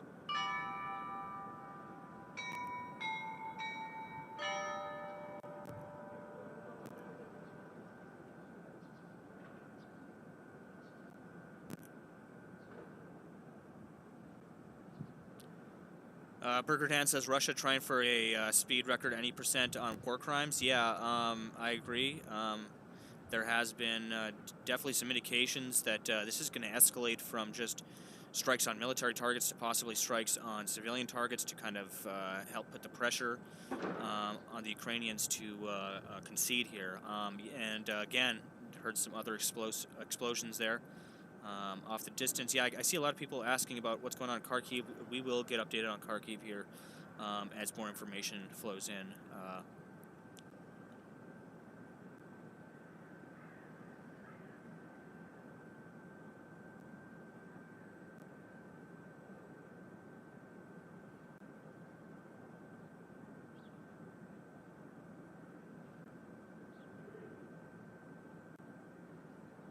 Somebody says the F-35 should be undetected. Yeah, they're most likely choosing, to keep their transponders on right now. As we talked about, they're, kind of in and amongst commercial aircraft. I think, they're keeping those transponders on just because they're over international airspace, just to, keep all the other aircraft in the area informed of, their actions in and around that area of Poland along the Ukrainian border.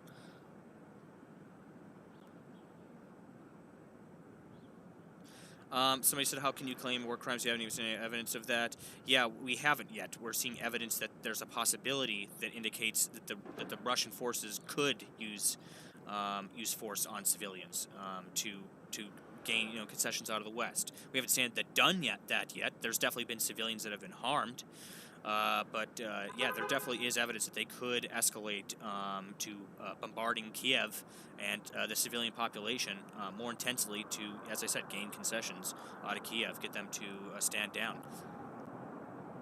Yep, aerosol bomb. Yep, we were talking about the thermobarics or fuel air explosives and just how those work there and why they're important here in this conflict.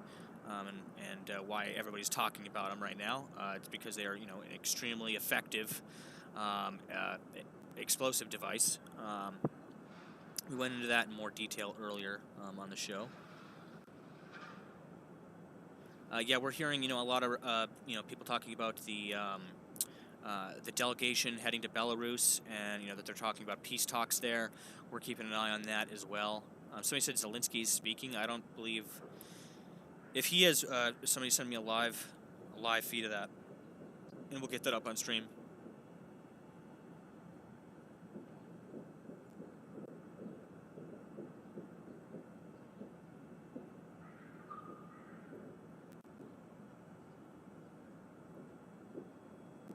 Somebody says keep an eye on Minsk for Putin to leave. Yeah, yeah, we're keeping an eye on his movements as well. We were keeping an eye on the movements of his yacht in the Black Sea. In fact, we think Forte 12 was actually tracking over his yacht earlier. I'm not sure if that was yesterday or if that was earlier today. Some of our aircraft people over in the flight channel on the flight radar channel over on the Discord, they'd probably know a little bit more about that situation, as well as some of the people that are tracking the marine traffic. Somebody said Zelensky already declined. Yeah, I haven't heard anything about that either, but we'll keep that in mind.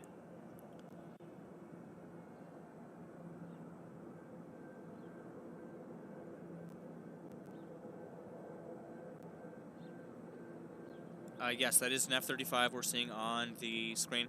Once again, they've looped back around to the airport here.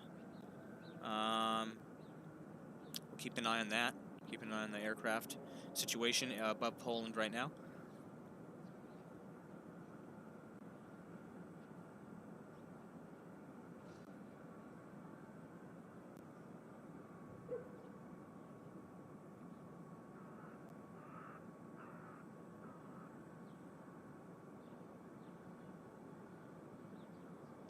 Yeah, so, some people in the chat, arguing back and forth over the aircraft transponder thing. Yeah, I'm pretty sure from what I've read and from what the majority has spoken is that basically they're keeping the transponders on while in commercial airspace, okay? They're in and around commercial airspace. This is they're above Poland. They're U.S. Air Force working above Poland, so they have to. You got to remember they're not only they not only have to keep their location known to other NATO forces in the airspace, but also to the commercial aircraft in that airspace. If they were in the midst of some kind of mission that was any like major significance that required them to go full stealth, of course they wouldn't see the transponder on. They can turn that off at will. So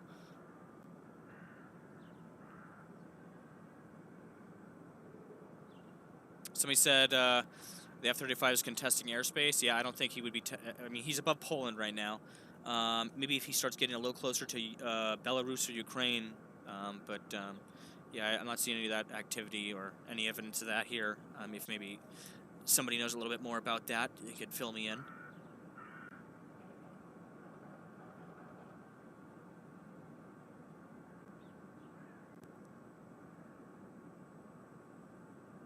Yeah, Mr. Ed said, just like Mr. Ed said, he says the F-35 is seen when it wishes to be seen, and I believe that that is also true for a lot of the other aircraft we've been tracking in and around this airspace. They're making themselves known because it's important, you know, that the U.S., NATO, and their allies, you know, have a presence in the airspace in the region, and make it be known that they are there.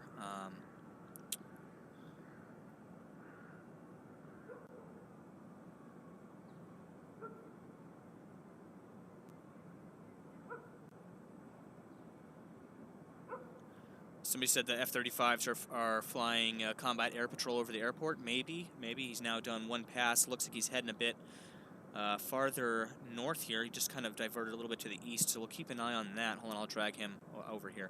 As you can see, he's kind of diverging now after doing that loop. We'll keep an eye on that F-35.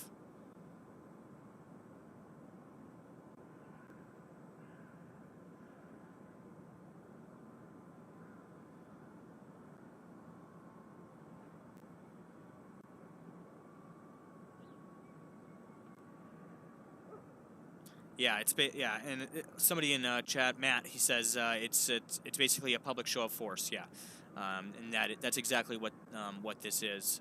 It could be also that they are maybe patrolling around the border for a multitude of reasons. I mean, it's an active war zone, literally right across the border. So we've also heard of some activity by the Russians in and around near the Polish border, and so yeah, there definitely is a heightened readiness level that we're seeing here.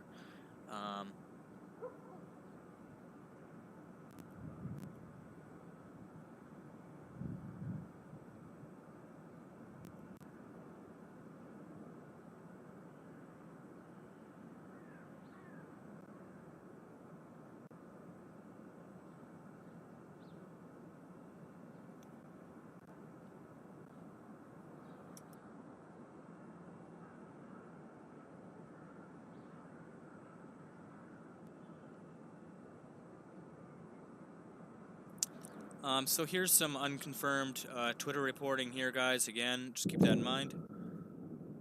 Okay, we just heard another explosion coming from our Kiev cams. So here is hearing some more explosions there. I'm not sure where that's coming from. Some wind though, so.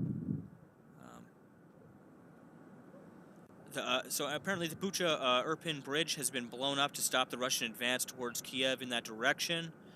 We can see some smoke here.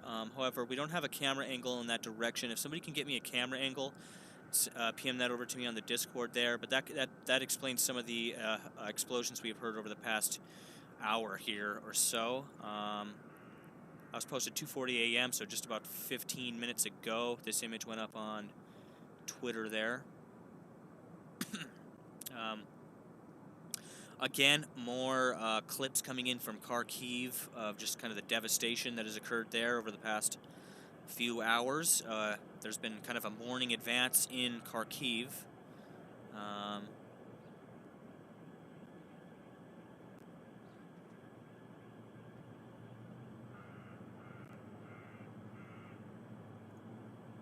Yeah, pretty devastated. A lot of those convoys of Russian military that went in there have been torn up pretty bad.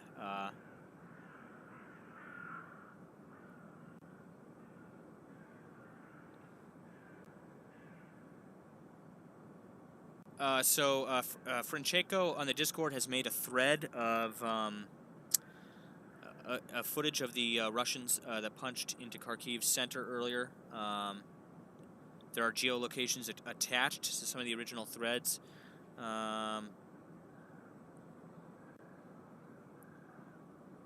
These accounts all come from... these tweets come from other accounts, so it's all confirmed Kharkiv. Okay, I see. Yeah, again, another explosion out of Kiev.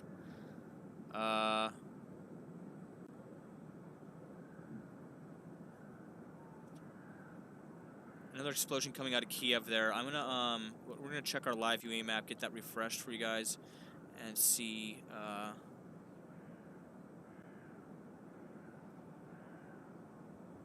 Yeah, so here's the report out of Kharkiv of that Ukrainian, the Ukrainian defenders that ambushed that Russian military column. In fact, there's some footage here of that column, I believe, that was hit.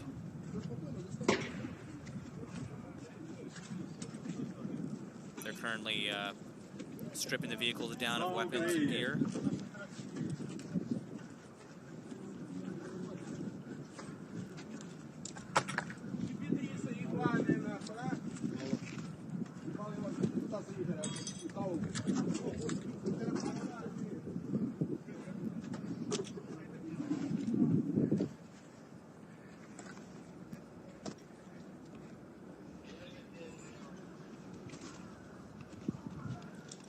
Again, that's footage of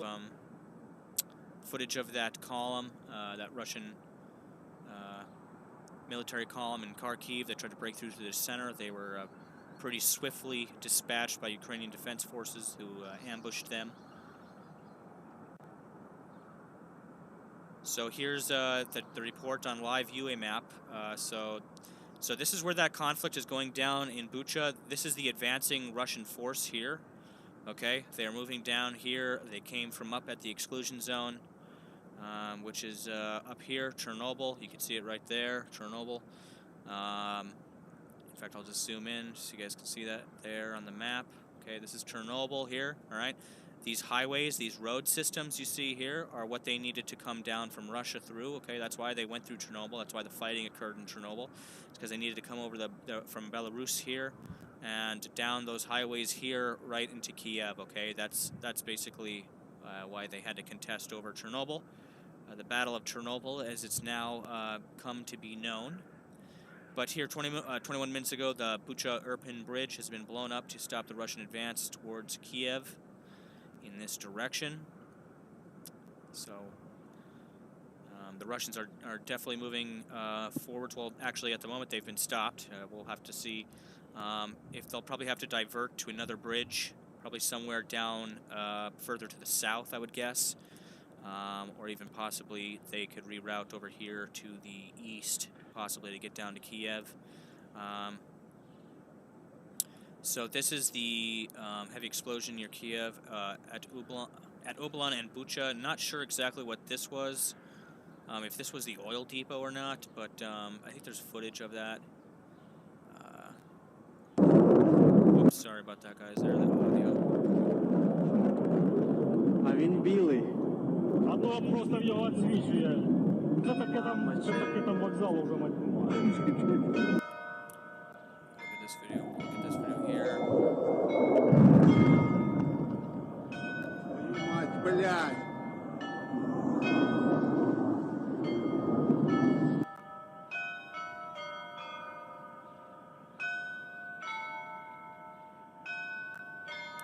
Yeah, so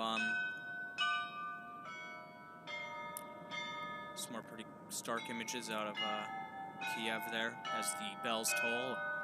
Just now come out to 10 a.m. here on Sunday. So we're definitely expecting a heightened level of action from the Russian forces here over the coming hours, as we've heard of multiple reports that the Kremlin wishes to have Kiev by Monday. That's what they've been saying, so we'll keep an eye on the situation as it develops. Give me a few minutes here, guys. I'm going to take a quick break, and when we come back, we'll finally take a look into Kharkiv and the ongoing situation in Kharkiv at this hour. So stand by.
Good afternoon. Ukrainians are bracing for more airstrikes tonight near the capital city. Massive explosions are already being reported. This as Russian troops are trying to overthrow the government. Ukrainian citizens are taking up arms to defend their country.